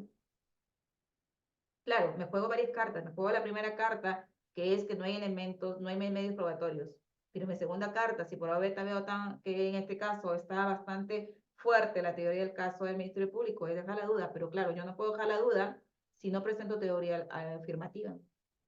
Bien, continuamos. Bien, en este caso entonces esta casación también nos señala la realización justamente de la evidencia, ¿no? En este caso, muchas veces también vinculados, como dice acá, el crimen organizado, donde, claro, en este caso el juez, ¿no? A nivel de la Corte Suprema, los magistrados señalan que necesita una mayor especialidad justamente cuando se dedican a la investigación en temas de crimen organizado, mayor logística y todo el despliegue justamente que implica este tipo de actos de investigación. Es por esta razón, dice que la complejidad del objeto de investigación, que el legislador ha previsto la posibilidad de adoptar medidas excepcionales de limitación de derechos en diligencias preliminares. Claro, en diligencias preliminares puede haber un levantamiento de secreto bancario, por supuesto, puede haber un levantamiento de secreto bancario. Miren que, bueno, por ejemplo, en el rubro de delitos contra la administración pública, hay un delito de enriquecimiento ilícito. Bien, y si lo vinculamos al medio ahorita periodístico y, bueno, nuestra realidad también nacional, acontece que a nuestra presidenta la han investigado por enriquecimiento ilícito. Bien, porque, bueno, la primera atribución fue que existiría en todo caso una desproporción, ¿no? Entre sus ingresos, dado que aparece utilizando en la teoría de la fiscalía, bien, en la teoría de la fiscalía, presume que se trataría de actos justamente de enriquecimiento ilícito, dado que ella aparece en diversas presentaciones con unos Rolex, bien, y estos Rolex, supuestamente, ¿no? Entonces, en la cotización que hace más o menos el Ministerio Público dice, pues, que no se condice en todo caso con el patrimonio que ella, con la que habría justamente iniciado la gestión presidencial.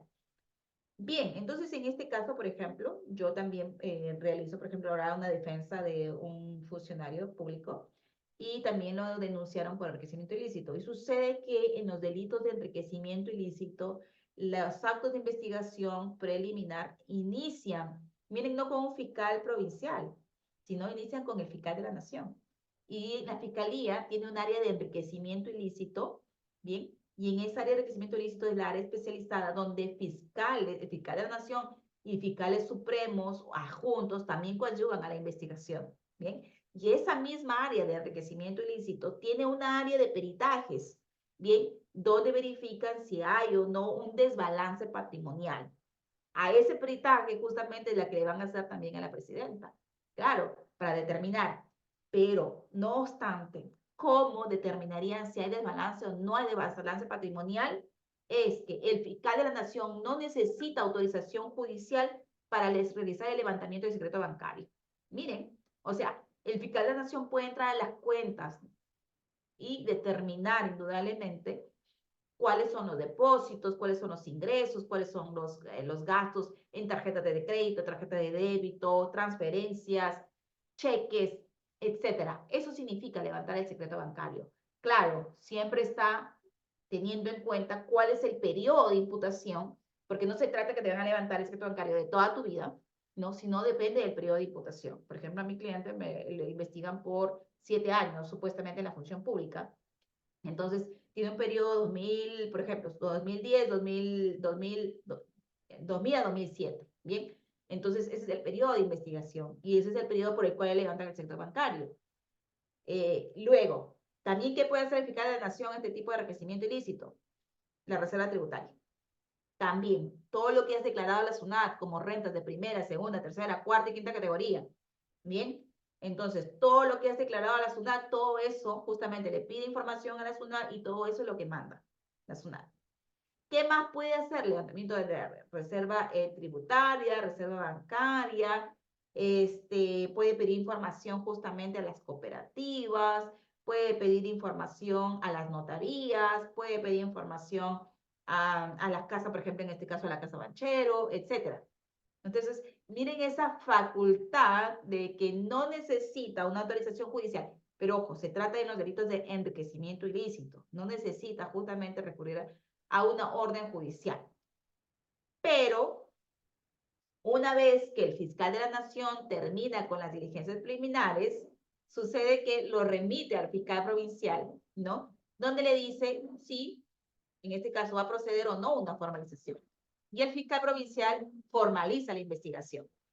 Este fiscal provincial, él sí tiene la obligación de que si por obvio faltó algo de información en la etapa preliminar, sí tiene que formalizar un requerimiento de levantamiento del secreto bancario o tributario ante el juez de investigación preparatoria. Claro, porque el fiscal provincial no tiene las atribuciones del fiscal de la nación.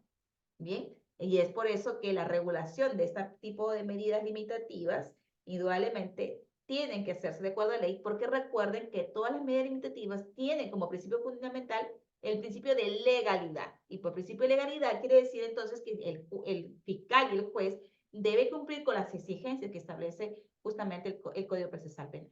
Bien, entonces ahí está, por ejemplo, un caso concreto donde es posible, ¿no?, los levantamientos de este tipo de reserva tributaria, bursátil, bancaria, etc.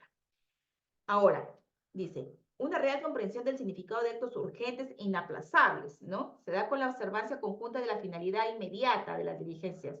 Establecer la materialidad del delito. 2, asegurar los elementos de la comisión e individualizar a los presuntos responsables.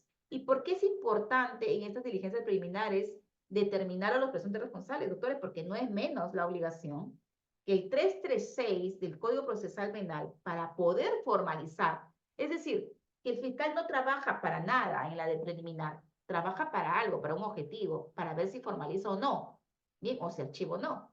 En este caso, si por OB decide la formalización de la investigación preparatoria, el 336 es clarísimo. ¿Por qué? Miren que en el punto número 2, ¿no? Dice, a ver, en el punto número 1 dice, si la denuncia y el informe policial o de las diligencias preliminares que realizó aparecen indicios reveladores de la existencia de un delito que la acción penal no ha prescrito, es decir, el primer filtro, ¿bien? Que se ha individualizado al imputado y, si fuera el caso, se ha satisfecho los requisitos de procedibilidad, dispondrá la formalización. Y en el punto número 1, en el inciso 1, el artículo 336, inciso 2, parágrafo A, bien clarito dice, la disposición de formalización contendrá el nombre completo del imputado. El nombre completo del imputado. Doctores. Entonces, doctora, pero hace un momento usted dijo que a nivel preliminar puede iniciarse la investigación contra los que resulten responsables. Sí, sí. A nivel preliminar, sí. Al inicio de la investigación, sí. Pero, doctora, entonces, la formalización puede ser contra los que resulten responsables. Eso no. Ya en la formalización no puede ser contra los que resulten responsables. ¿Por qué? Porque el 336 te está diciendo el Ministerio Público, señor fiscal, luego que usted evalúe todo lo que les he mencionado en el artículo 1, en el 2, a usted le exijo que usted sí individualice. Individualice al presunto autor. Bien, entonces ahí está, doctores. ¿Necesita individualizarse la formalización? Sí. Bien, entonces ahí está el punto, ¿no? Entonces dice que permita reunir los elementos que permitan estimar si formaliza o no la investigación. Bien. Perfecto, entonces con eso hemos podido comprender, doctores, los aspectos de la finalidad inmediata, los actos urgentes inaplazables, algunos ejemplos dentro de la preliminar. Ahora, si nos damos cuenta, por ejemplo, el proceso común va a ser como la vértebra, de que si bien es cierto hay proceso penal común y procesos especiales, no obstante, el proceso penal común es la vértebra, porque tienen su preliminar, tienen su preparatoria, tienen, excepto, por ejemplo, que sea de repente un proceso inmediato, ¿bien? Donde ahí sí se suprime la preparatoria. Por eso es muy importante, si se quieren dedicar al tema de proceso penal, ¿bien? Y les ayuda bastante de repente en su labor, ir chequeando, ¿no? Chequeando. Entonces, ¿qué puntos, por ejemplo, o qué instituciones de proceso común se aplica al proceso inmediato? Sucede que, por ejemplo, en la preliminar, vencida el plazo de investigación, a lo mejor ve que hay suficientes elementos de convicción, que ya con eso puede acusar, entonces pide proceso inmediato. Entonces se salta la preparatoria. ¿Por qué? Ya no quiere investigar, quiere ir de frente a la etapa intermedia, ¿bien? Y de ahí el juicio oral. Entonces hay que ir revisando, ¿bien? El proceso penal común resulta entonces, como le digo, ser la vértebra, porque tiene preparatoria, intermedio y juzgamiento. ¿Ok? A ver, creo que por acá tengo, y ahora sí lo puedo ver. Dice el doctor Vargas, dice, muy buenas noches, doctora Lice. La medida que solicita el Ministerio Público podría ser allanamiento de cerraje e incautación. En el Poder Judicial podría formarse, por ejemplo, 90 tomos de 500 folios cada tomo para emitir el auto que concede la medida. El HIP habrá tenido tiempo de leer toda la información o no es necesario. Y dice, a ver, no le comprendí. A ver, buenas noches, doctora. La medida que solicita el Ministerio Público podría ser allanamiento de cerraje. Sí, sí, efectivamente, el Ministerio Público lo puede pedir. En el PJ podría formarse, por ejemplo, 90 tomos, 500 folios cada tomo, para emitir el auto que concede la medida del HIP. ¿Habrá tenido tiempo? Claro. Bueno, una cosa es si se puede formar o no. Se puede formar todos los tomos necesarios. Eso depende de la información y el requerimiento, cómo lo formaliza el Ministerio Público. Y otra cosa es que se haya podido leer, yo no creo. Yo no creo que haya podido leer tanta información, ¿no? Porque hay que tener en cuenta en este caso que aunque el último requerimiento, ¿no? En este caso, Valkyria, creo que sí una fundamentación de la resolución, como me parece más de 50 hojas, me parece, ¿no? Entonces, bueno, en realidad creo que cada juzgado tiene una realidad totalmente distinta, pero indudablemente leerse 90 tomos de 500 folios cada tomo, indudablemente es bastante, ¿no? Ahora, también hay que tener en cuenta, y yo siempre digo que hay que hacer también una lectura estratégica, ¿no? Depende, por ejemplo, incluso nuestra labor como abogados. Por ejemplo, si está sustentado, a veces hay muchos tomos sobre levantamiento de secreto de las comunicaciones, eh, son mucha información, ¿no? Entonces, es importante, ¿no? Verificar los puntos más concretos, ¿no? Supongamos que dentro de la formalización del requerimiento de allanamiento se ha señalado determinados hechos atribuidos, entonces hay que identificar, ¿no? Este tipo de llamadas, entonces hay que ir a los tomos concretos, ¿no? Entonces, depende, pues ahí hay que, como le digo, al momento de resolver necesita también corroborar lo que está diciendo el fiscal, ¿no? Y no es, por ejemplo, como muchas medidas limitativas que se han venido realizando y otorgando, como por ejemplo el levantamiento del secreto de las comunicaciones, ¿no? Yo he visto, por ejemplo, investigaciones donde ni siquiera se corrobora los actos de investigación. Y eso sí es bastante peligroso y es más, para un juez, ¿no? De garantías es bastante peligroso porque incluso hasta podría ser materia de denuncia penal. Bien. Johnny Aime Maceo dice, doctora, la formalización de investigación preparatoria fiscal está imputando cargos. Claro, el 336, ¿no? Señala, no solamente es obligatorio que el fiscal señale el nombre, los hechos y la tipificación específica correspondiente, ¿no? Y también dice, miren, acá esto es muy importante, dice, el fiscal podrá consignar tipificaciones alternativas del hecho objeto de investigación, indicando el motivo de la calificación. ¿Cuándo acontece esto y cuándo lo he visto en su mayoría, ¿no?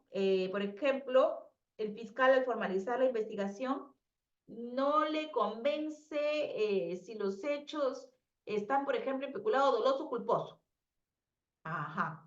Entonces, por ejemplo, yo he tenido formalizaciones donde, si bien es cierto, por ejemplo, al inicio de la investigación preliminar dijo, se le atribuye a fulanito tal que en su condición de funcionario habría cometido el delito de peculado doloso. Pero sucede que al formalizarme me coloca que puede él haber cometido el delito peculado doloso, pero alternativamente también me puede imputar peculado culposo. Doctora, ¿está bien o está mal? Está bien. Está bien, porque el 336 le permite al Ministerio Público. Bien, entonces recuerden que en la formalización, bien, lo que se debe rescatar y a lo que debemos poner énfasis son a los hechos, porque esos hechos, como les decía, tienen que ser congruentes con lo de la acusación que posteriormente se pueda dar en etapa intermedia. Bien, incluso en etapa intermedia también pueden hacer tipificación alternativa, bien, los fiscales. Entonces alguno dice, pero ¿por qué ahora me imputa, por ejemplo, en etapa intermedia, peculado culposo si a nivel de preparatoria dijo peculado doloso? ¿Por qué? Porque si está respetando los hechos, ¿no? Y no hay alteración de hechos, sí puede hacer tipificación alternativa. Ahora, yo tengo mi discrepancia ahí, ¿no? Pero mi discrepancia a nivel técnico. ¿Por qué? Porque tú, fiscal, si tú me vas a imputar alternativamente, por ejemplo, un peculado culposo, tú tendrías que decirme cuáles son los hechos para el peculado doloso y cuáles son los hechos del peculado culposo.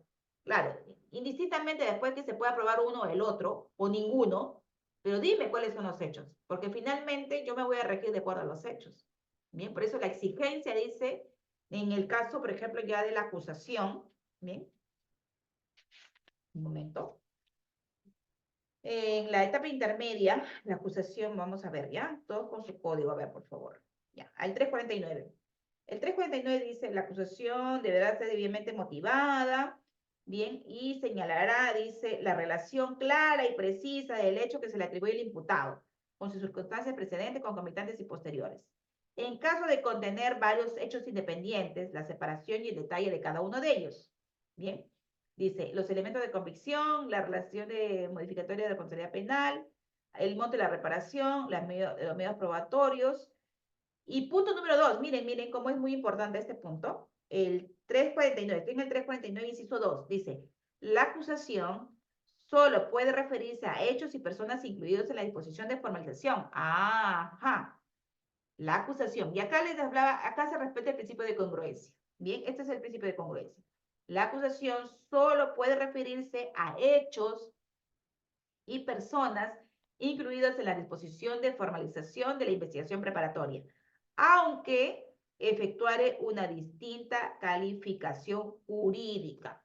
Ah, ya, doctora. O sea, los hechos se mantener, no puede ser diferentes hechos entre la formalización y la acusación. Sí. ¿Se tienen que mantener los hechos? Sí.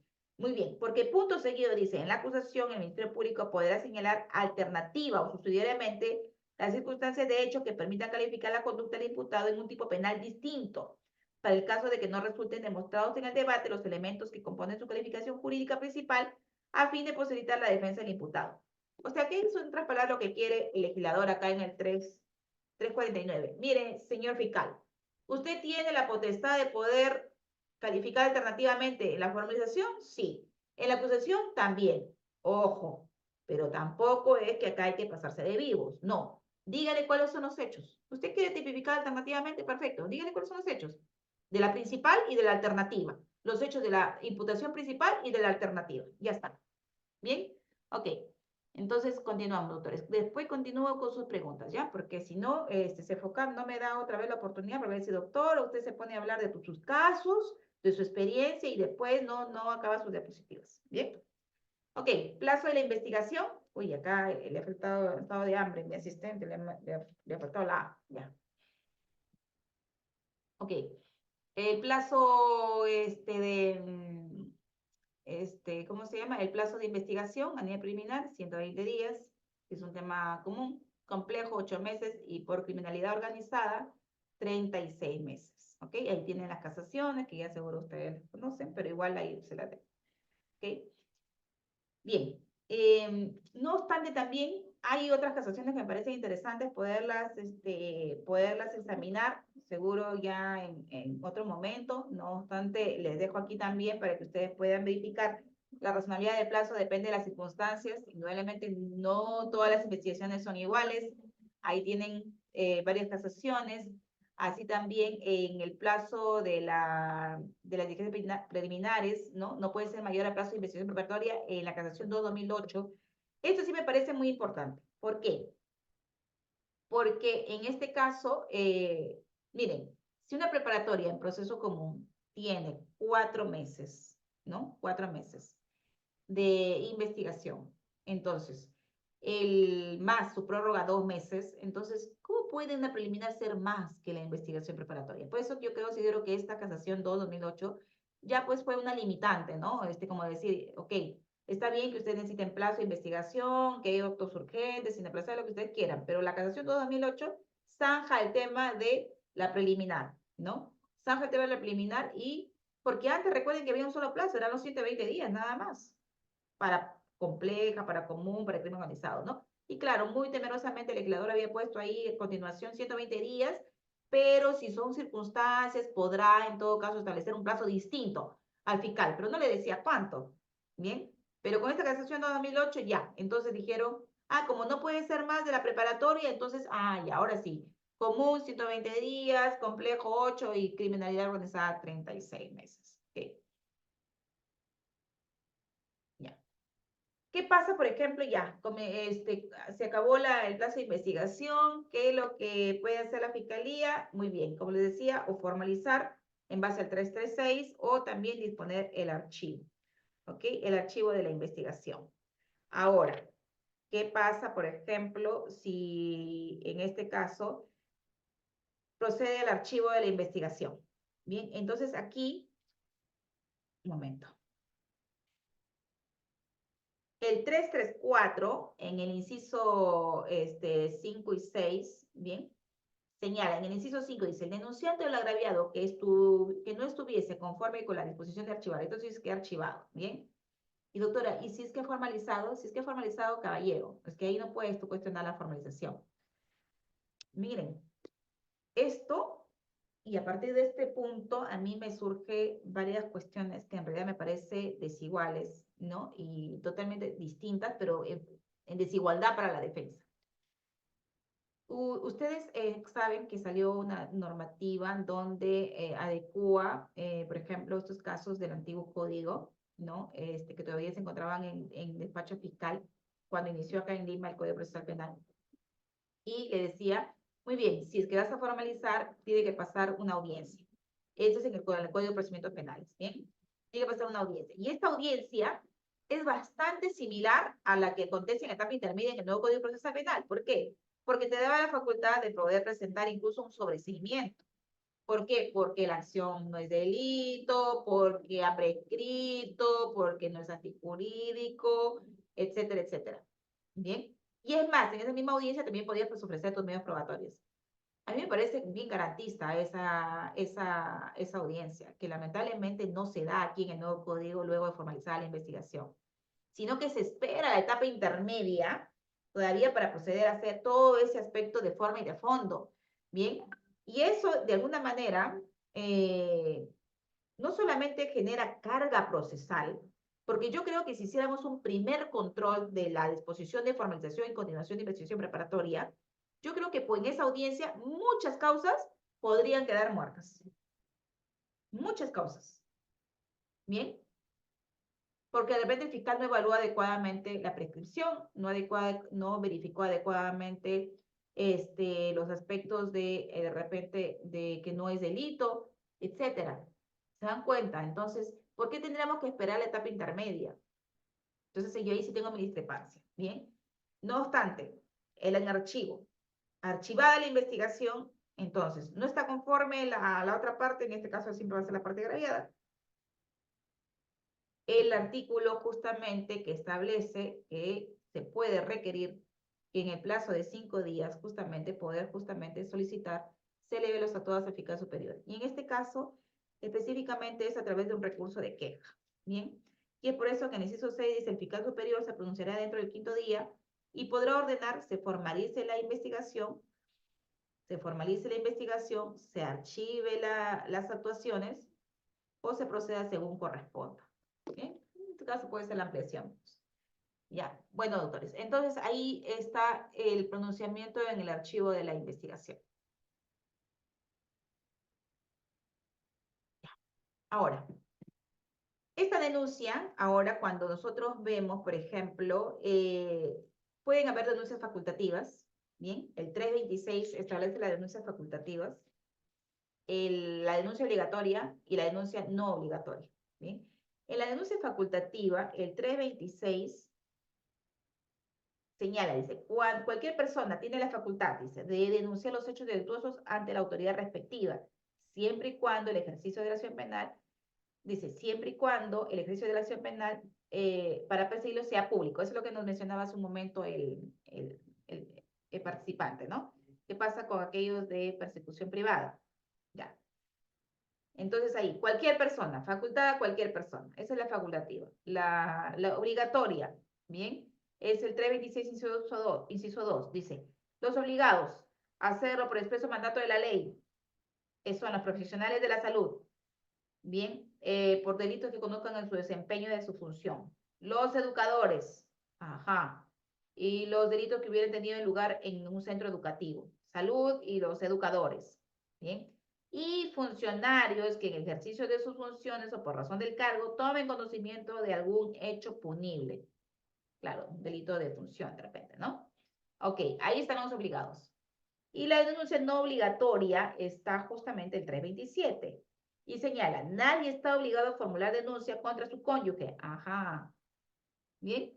¿Por qué? Porque incluso después, si por A o B existe justamente, ¿no?, una denuncia, por ejemplo, contra mi hermano, y se trata de determinados delitos, por ejemplo, supongamos una apropiación de un bien, puede haber una excusa absolutoria también, ¿no? Entonces puedo plantear una excusa absolutoria. Entonces ahí hay que tener cuidado. Cónyuge, parientes comprendidos hasta el 4º grado de consanguinidad y segunda afinidad. ¿Bien? Entonces, y también lo que tiene que ver con el secreto profesional. No es obligatoria la denuncia. Ya está. La clasificación, bueno, ahí tenemos, ¿no?, ya lo que les mencionaba, el 337, actos pertinentes, útiles, pertinentes y conducentes, y también en la formalización todo lo que tiene que ver con el artículo 336.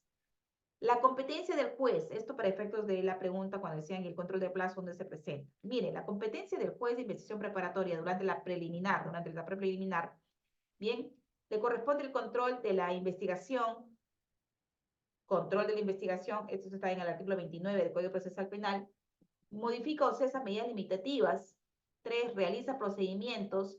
Por eso, acá está en las medidas limitativas, impone, modifica medidas, son los allanamientos, los levantamientos de secreto bancario, reserva tributaria, bursátil, las medidas de detención preliminar, etcétera, etcétera. Realizar el procedimiento para la actuación de prueba anticipada, conduce a la etapa intermedia, la ejecución de la sentencia, y ordenar en caso de delito con resultado de muerte si no se hubiera inscrito la defunción. Perfecto. Y los PAS letrados para el proceso de tema de faltas, porque también recordemos que en el Código Penal hay justamente delitos y las faltas. Y las faltas son los juzgados para letrados. ¿Okay? Bien, el juez es un garante de derechos fundamentales, indudablemente siempre regido por la Constitución, las convenciones justamente internacionales. Bien. En este caso, el juez no controla toda la investigación, sino determinados actos concretos determinados que puedan vulnerar la legalidad procesal y los derechos fundamentales. Por eso es que decimos que la intervención del juez es contingente y excepcional. ¿Sí? Bueno, bien, entonces hemos llegado al tema de allanamiento, del cual me voy a abocar en este momento. Ya sé que son 9 de la noche, ¿sí? Pero empezamos un poquito también, creo que luego 10 minutos, así que voy a enfocarme concretamente a este punto del allanamiento, que creo muy importante para que ustedes tengan en cuenta, sobre todo teniendo en cuenta la coyuntura, ¿no?, que se está dando justamente, y evaluar, ¿no?, este tema de este punto de procedimiento.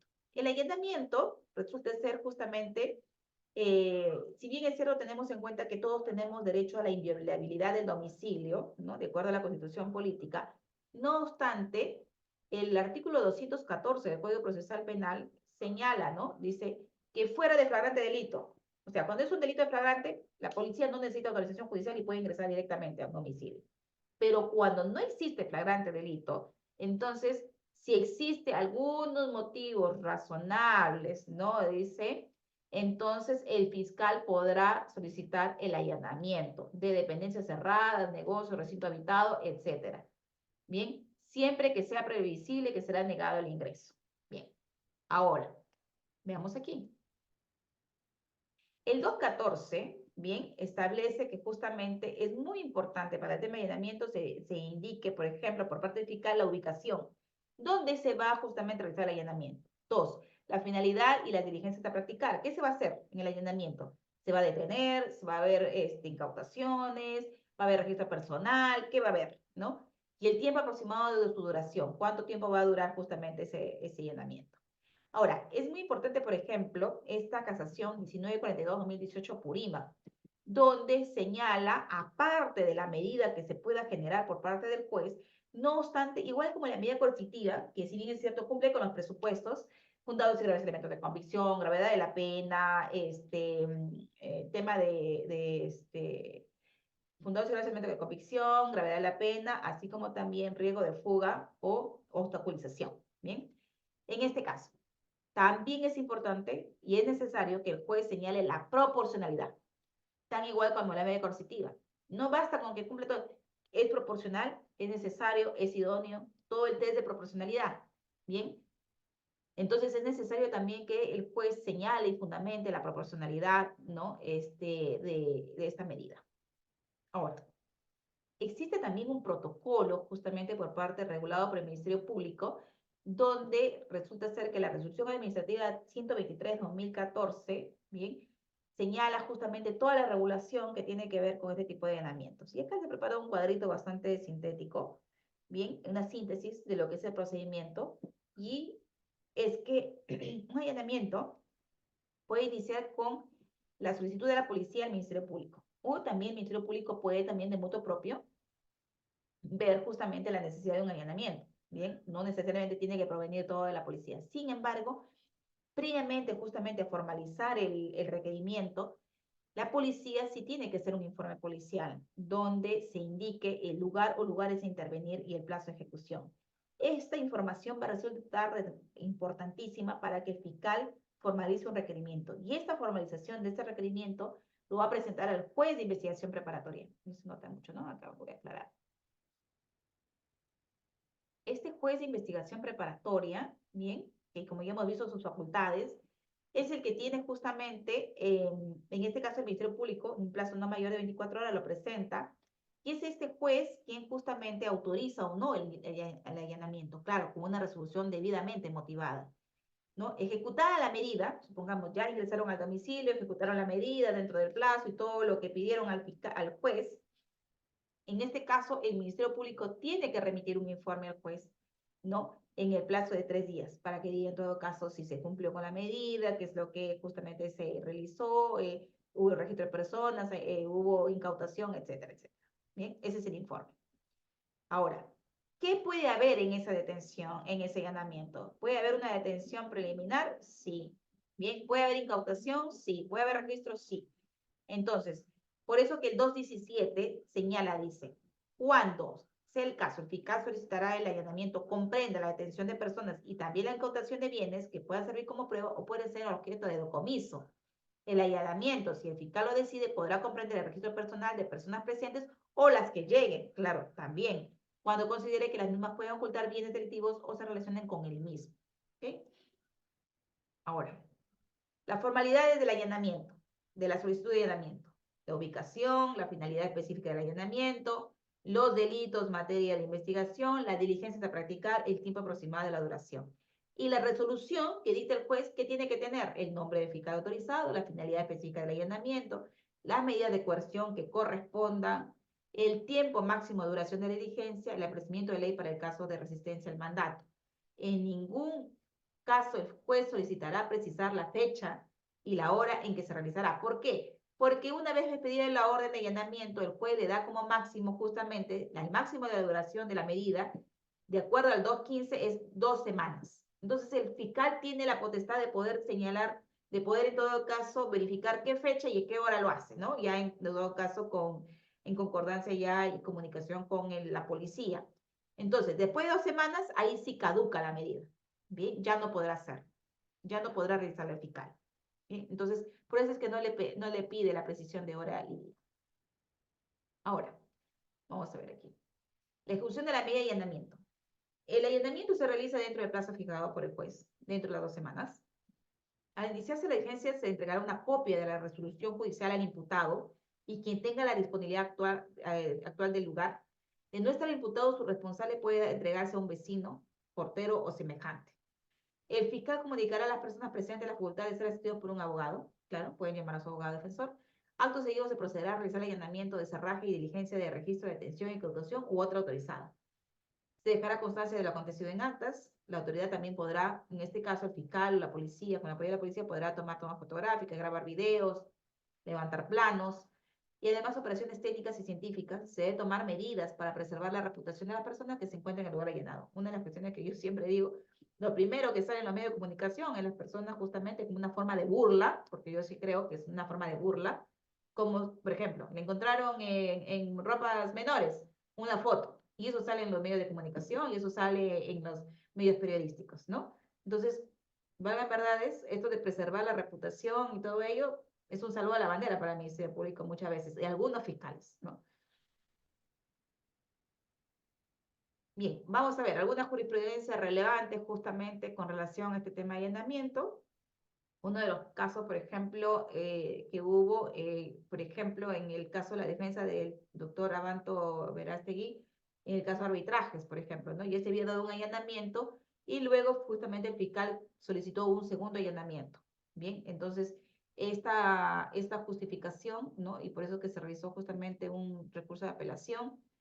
El planteamiento fue que en la fundamentación dentro de esta resolución señala, ¿no? En el 21º señala, para solicitar una medida restrictiva de derechos, como que nos ocupa, justamente que tiene que ver con el segundo allanamiento, se requiere un dato objetivo adicional o una motivación cualificada. Miren, una motivación cualificada, porque recuerden, miren, si necesitamos un estándar justamente para la emisión de medidas coercitivas, ¿no? Un estándar probatorio, entonces si tú vas a detener en un allanamiento, tú no puedes tener solamente una base indiciaria simple, ¿no? Enclenque, sino por el contrario, tiene que tener un estándar. Por eso es que es necesario que el juez revise, como bien dijo un participante, podrán evaluarse 90 tomos, indudablemente, de ahí viene la exigencia y la necesidad y la responsabilidad del juez justamente de evaluar la información y corroborarla con los datos de investigación que le presente el fiscal. Bien, no es que le cree a la primera lo que dice su solicitud o su requerimiento, no, vaya a corroborar también usted, señor magistrado, respecto de todos los actos de investigación que está complementando la solicitud. Por eso es que la solicitud, el requerimiento va acompañado de los actos de investigación que ha realizado y que sustenta justamente la medida de allanamiento. ¿Ok? Entonces, en el 22º dijo, procede la ampliación de dicha diligencia y allanamiento si esta resulta indispensable.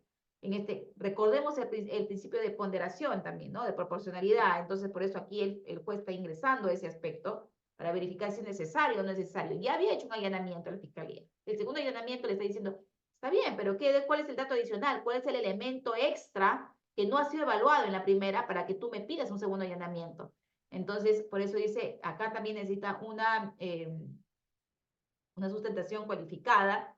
Así también dice, la decisión final, ¿no? Dice, revoca la resolución, ¿no? En un principio parece que le habían declarado fundada el allanamiento y en este caso revoca y justamente señala que no procede el segundo allanamiento. Bien, o sea, le da la razón al doctor Abanto Verástegui. Ahora, jurisprudencia para tener también en cuenta, ¿no? Respecto, por ejemplo, uno dice, pero ¿qué pasa si ahí han dicho una dirección y después van y no está por ejemplo, supongamos, las begonias 220, pero cuando van, sucede que solamente encuentran 20, porque el primer número ha sido borrado. Entonces, esta casación también permite aclarar, miren, este recurso de casación 234/2017, señala, ¿no? Dice, incluso el error en el número de las viviendas es intrascendente. Si la vivienda queda suficientemente individualizada, por ejemplo, la fachada, supongamos el número de medidor, la foto, las coordenadas, los planos, dan cuenta de que es esa vivienda. Por eso la importancia de ir de la policía, de hacer, por ejemplo, el informe preliminar de ubicación. Bien, para eso sirve. Entonces, todo siempre tiene una circunstancia y un motivo ahí.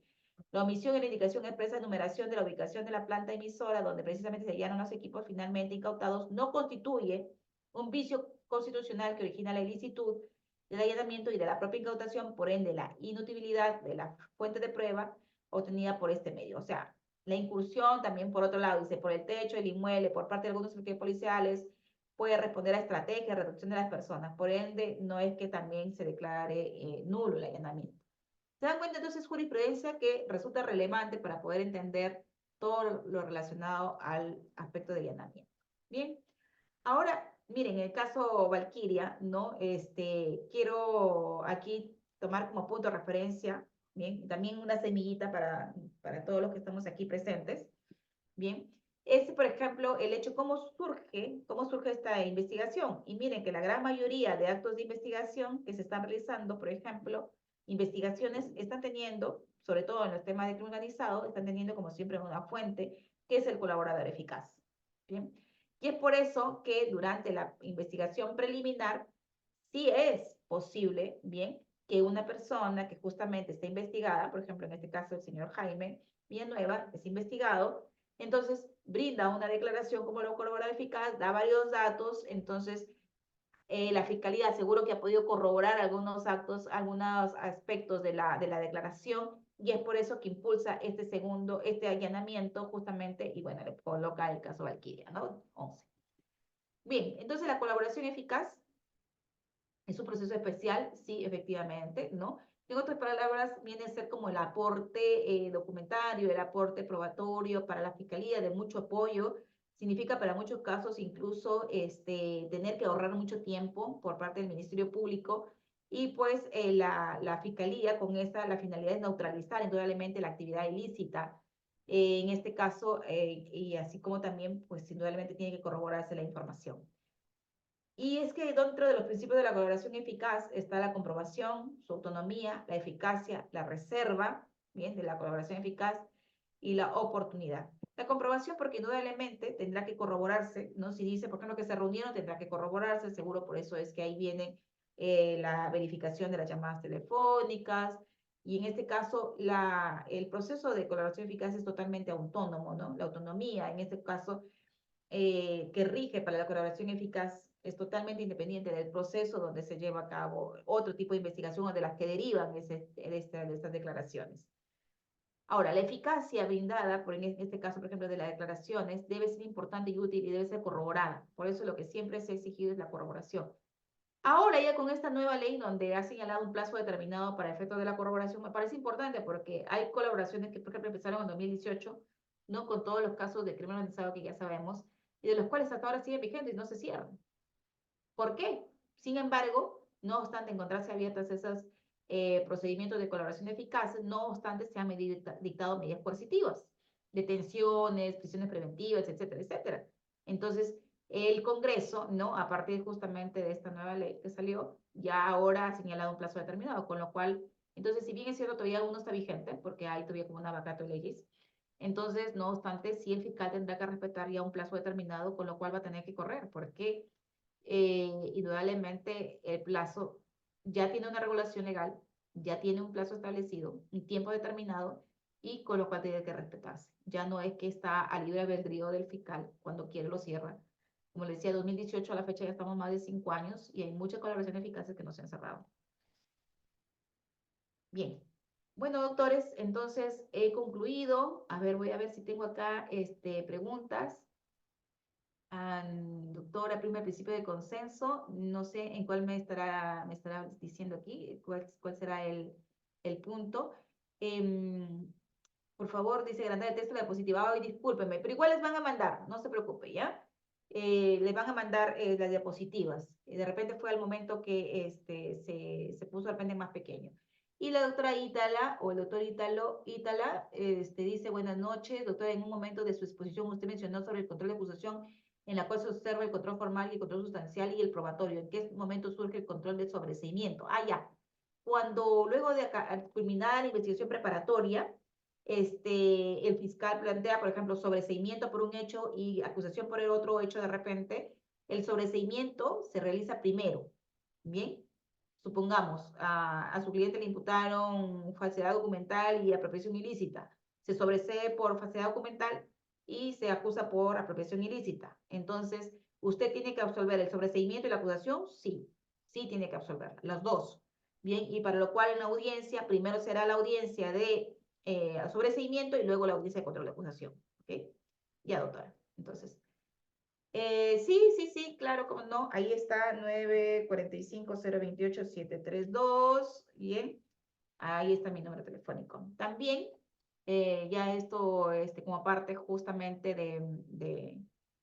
voy a dejar de compartir, ¿bien?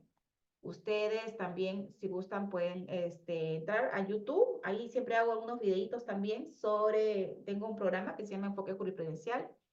Pueden suscribirse, pueden también recibir ahí los videos que voy haciendo, ¿no? Pueden buscarme en las redes como Lisset Lozano Vilela o en Vilela Firma Legal, que es la página web del estudio. Así que con gusto yo para resolverle las consultas necesarias. Doctor Johnny, sí, ha alzado la mano. Por favor, denle el uso de la palabra. Bien, doctores, Doctora Lisset, buenas noches. buenas Eh, noches. Sí. Esto de colaboración eficaz, doctora, solo es para delitos complejos y de criminalidad organizada, ¿no? Ujú. Ya, Solo para doctor. eso, ¿no? Sí, justamente en el proceso de colaboración eficaz, bien, puede ser en este caso, miren, hay una ley que justamente ha salido el año pasado, la 30077, bien, que son los procesos de criminalidad organizada, bien, ahí dice cuáles son los rubros de criminalidad organizada. Entonces, ahí incluso también habla sobre el tema de la colaboración eficaz, ¿no? Donde puede en todo caso acogerse una persona. La colaboración eficaz es un proceso especial, bien, no es solamente para, en este caso, procesos complejos, ¿bien? En su gran mayoría se está utilizando para procesos complejos, criminalidad organizada, procesos complejos, pero valgan verdades, por ejemplo, yo he visto, ¿no? Cuando, por ejemplo, ejercía la defensa en la Ministerio de Justicia, tráfico y uso de drogas, por ejemplo, ¿no? Tráfico y drogas, donde, por ejemplo, hay varios investigados, donde se quiere averiguar, uno de ellos se arrepiente y pasa a ser colaborador eficaz, ¿no? Y recuerden, con la colaboración eficaz, pues lo que quiere justamente uno de los investigados es o que le rebajen la pena o la exención de la pena. ¿Bien? Ya, Doctor, doctores, muchas en gracias. este Sí. caso, solo el imputado puede ser colaborador eficaz, no un testigo. Bien, en este caso, el colaborador eficaz es un investigado, así es, o testigo Solamente protegido. En un este testigo. caso podría ser una tercera persona, ¿sí? Ah, ok, Ujú. gracias. Ya, doctores. Bueno, doctores, he concluido. Muchas gracias por sus preguntas. Y bueno, espero haber apoyado en algo toda esta parte de diligencias preliminares. Sé que en el diplomado también tengo una intervención en juicio oral. Muchas gracias, muchas gracias. Me emociona cuando veo sus agradecimientos, porque indudablemente también sé que hay muchas cosas seguro por seguir investigando y creo que el compromiso siempre de un docente, ¿no? Es seguir investigando, seguir especializándose, seguir nutriéndose de información. Miren, para todos aquellos que les gusta el proceso penal, ¿bien? Bueno, a mí, por ejemplo, me encanta el tema de litigio. Bien, un ratito, a ver, un ratito, por favor, doctores, un ratito. Les voy a dar unos alcances, ¿ya? Para que ustedes les ayude de repente en el estudio que están haciendo, en su especialidad y todo ello, ¿bien? Un momento.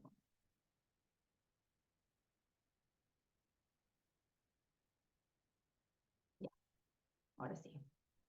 Ya, miren, en el tema relacionado a lo que es juicio oral, ¿no? De los cuales vamos a tratar en una clase posterior. Por ejemplo, uno de los puntos de los cuales muchos me dicen, doctora, pero ¿y dónde puedo leer? Porque hay unas cosas, por ejemplo, que se realizan en un juicio oral o en el proceso penal y no los comprendo, que no sé cuánto, ¿no? Bien, por ejemplo, una de las cosas que a mí me gusta bastante en tema de juicios orales, por ejemplo, es aprender de otras personas, ¿no? Y hasta el año pasado, por ejemplo, fui 2 veces a la clínica jurídica del doctor Alejandro de Castro, en Colombia, y de los cuales le recomiendo mucho ese libro. Porque, miren, todo lo que hace en fiscalía a nivel de diligencias preliminares y todo lo que se hace en preparatoria, como parte justamente también de defensa o fiscalía, tiene una única finalidad, doctores, llegar adecuadamente con actos de investigación fortalecidos justamente para la fiscalía que le permite acreditar una teoría del caso, porque una teoría del caso es hecho fáctico, jurídico, probatorio, ¿bien? No solamente es hecho fáctico, si no tiene pruebas, caballero, va a tener que archivarse eso. Y para la defensa también poder justamente desvirtuar con elementos de descargo la teoría del caso de la fiscalía. Pero si no, miren, todo este trabajo previo, y a mí siempre me llama la atención cuando me dicen, doctora, Pero en etapa intermedia, ¿por qué yo tengo que en la absolución presentar pruebas? Si ya está a nivel de preliminar y la preparatoria, ya están ahí las actas, ya están ahí los actos de investigación. Sí, pues, doctores, están ahí. Pero usted igual tiene que presentarlos al momento de absorber la etapa intermedia. Y si es que están en la carpeta, enunciar en qué folio se encuentran. Porque cuando se vayan a juicio oral, el juez de juicio lo que va a hacer es desglosar los actos de investigación. No se va a ir toda la carpeta fiscal a juicio. Se va a ir solo los actos de investigación que usted ha presentado o que la fiscalía ha presentado para juicio oral. Bien, entonces, para todos aquellos que les interesa, bien, el especializarse en juicios orales, técnica de litigación oral, entonces el doctor Alejandro de Castro, por ejemplo, da unas clínicas de contrainterrogatorio muy buenas y yo no tendría por qué guardarme esa información. En realidad, a mí me parece excelente para todos aquellos que queramos seguir aprendiendo, queramos seguir nutriéndonos de otros conocimientos, así que creo que tiene una clínica jurídica en julio. Entonces, los que ya quieren de repente ensayar un poquito más contrainterrogatorio, entonces me resulta muy importante poder trasladar esta información y que ustedes puedan aprender. También tiene un libro sobre técnicas de contrainterrogatorio. Ahora, por ejemplo, me encuentro elaborando yo un artículo, que seguro posteriormente lo voy a publicar, sobre contrainterrogatorio de peritos. Eso es lo que me gusta a mí en juicio oral, los peritos. La parte más difícil, la parte más álgida de un juicio oral, porque indudablemente si contrainterrogo a un perito, por ejemplo, contable en un delito de enriquecimiento ilícito, yo estoy, diría, en parte en desventaja. ¿Por qué? Porque yo no soy contadora. Pero bueno, claro, acá en el estudio tengo la gran ayuda de mi hermano. Mi hermano es contador de profesión, ¿no? Y bueno, ya se especializado en el tema de peritajes contables y ahora, claro, con el apoyo de él. Pero, ¿qué pasa con aquellos, por ejemplo, despachos que no tienen un contador? Van a tener que contratar un perito, ¿no? Contador para poder justamente contradecir desbalances patrimoniales. Por ejemplo, lavado de activos, enriquecimiento ilícito. Bien, pero, ¿y qué pasa? Ya, tú presentas tu peritaje aparte. Es muy fácil interrogar a tu perito, pero qué difícil es contrainterrogar justamente al perito de la fiscalía o de tu contraparte. Entonces, claro, tiene que especializarse. Entonces, doctores, con este mensaje lo que les quiero decir es que está bien, hay muy buenos ponentes acá en el Perú, indudablemente. Bien, profesionales que pareciera que lo sabemos todo, pero lo que les quiero decir que cada uno puede a partir de su experiencia aportar algo a la comunidad jurídica. Y que si ustedes saben algo, doctores, a partir de su experiencia, no duden en volcarlas. No duden, doctores. Así que, y si es que tienen que nutrirse de extranjero, bueno, ahí les doy justamente una alternativa. También experimenten la parte de afuera, la parte justamente internacional. ¿Bien? Y no es que es un lujo, no, doctores, porque cuando uno ejerce esta profesión, hay un compromiso también justamente de seguirse capacitando. Y esa capacitación no se puede agotar solamente en el Perú. Y ahora con esta ampliación justamente de plataformas digitales, donde podemos acceder a YouTube, lo que antes teníamos que gastar un pasaje hasta España, hasta Estados Unidos, ahora es más fácil, doctores. Libros digitales. Tengo la gran ayuda, felizmente, acá de dos chicos de la San Marcos, ¿no? En el despacho, donde comenzamos a comprar, por ejemplo, bibliografía americana, ¿no? Y claro, ellos saben inglés y lo traducimos y todo eso. Entonces, doctores, esa viene la parte creativa del derecho, donde también nos involucremos en grupos de estudio jurídico. Bien, entonces, CEFOCAP, muchas gracias a esta institución, a Harold, que con su gran paciencia ha tenido justamente esta noche de tenerme aquí conjuntamente con ustedes. Doctores, si se trata de eso, ¿bien? Vamos, involucrémonos en nuestra carrera, pongamos esa pasión, ese gusto, esa forma de cómo también que tenga un estilo nuestro litigio, ¿bien? Y sobre todo, bueno, esa personalidad propia también que cada uno impone, como esa marca personal justamente en cada uno de su trabajo que realiza. Muchas gracias, doctores. Muy buenas noches.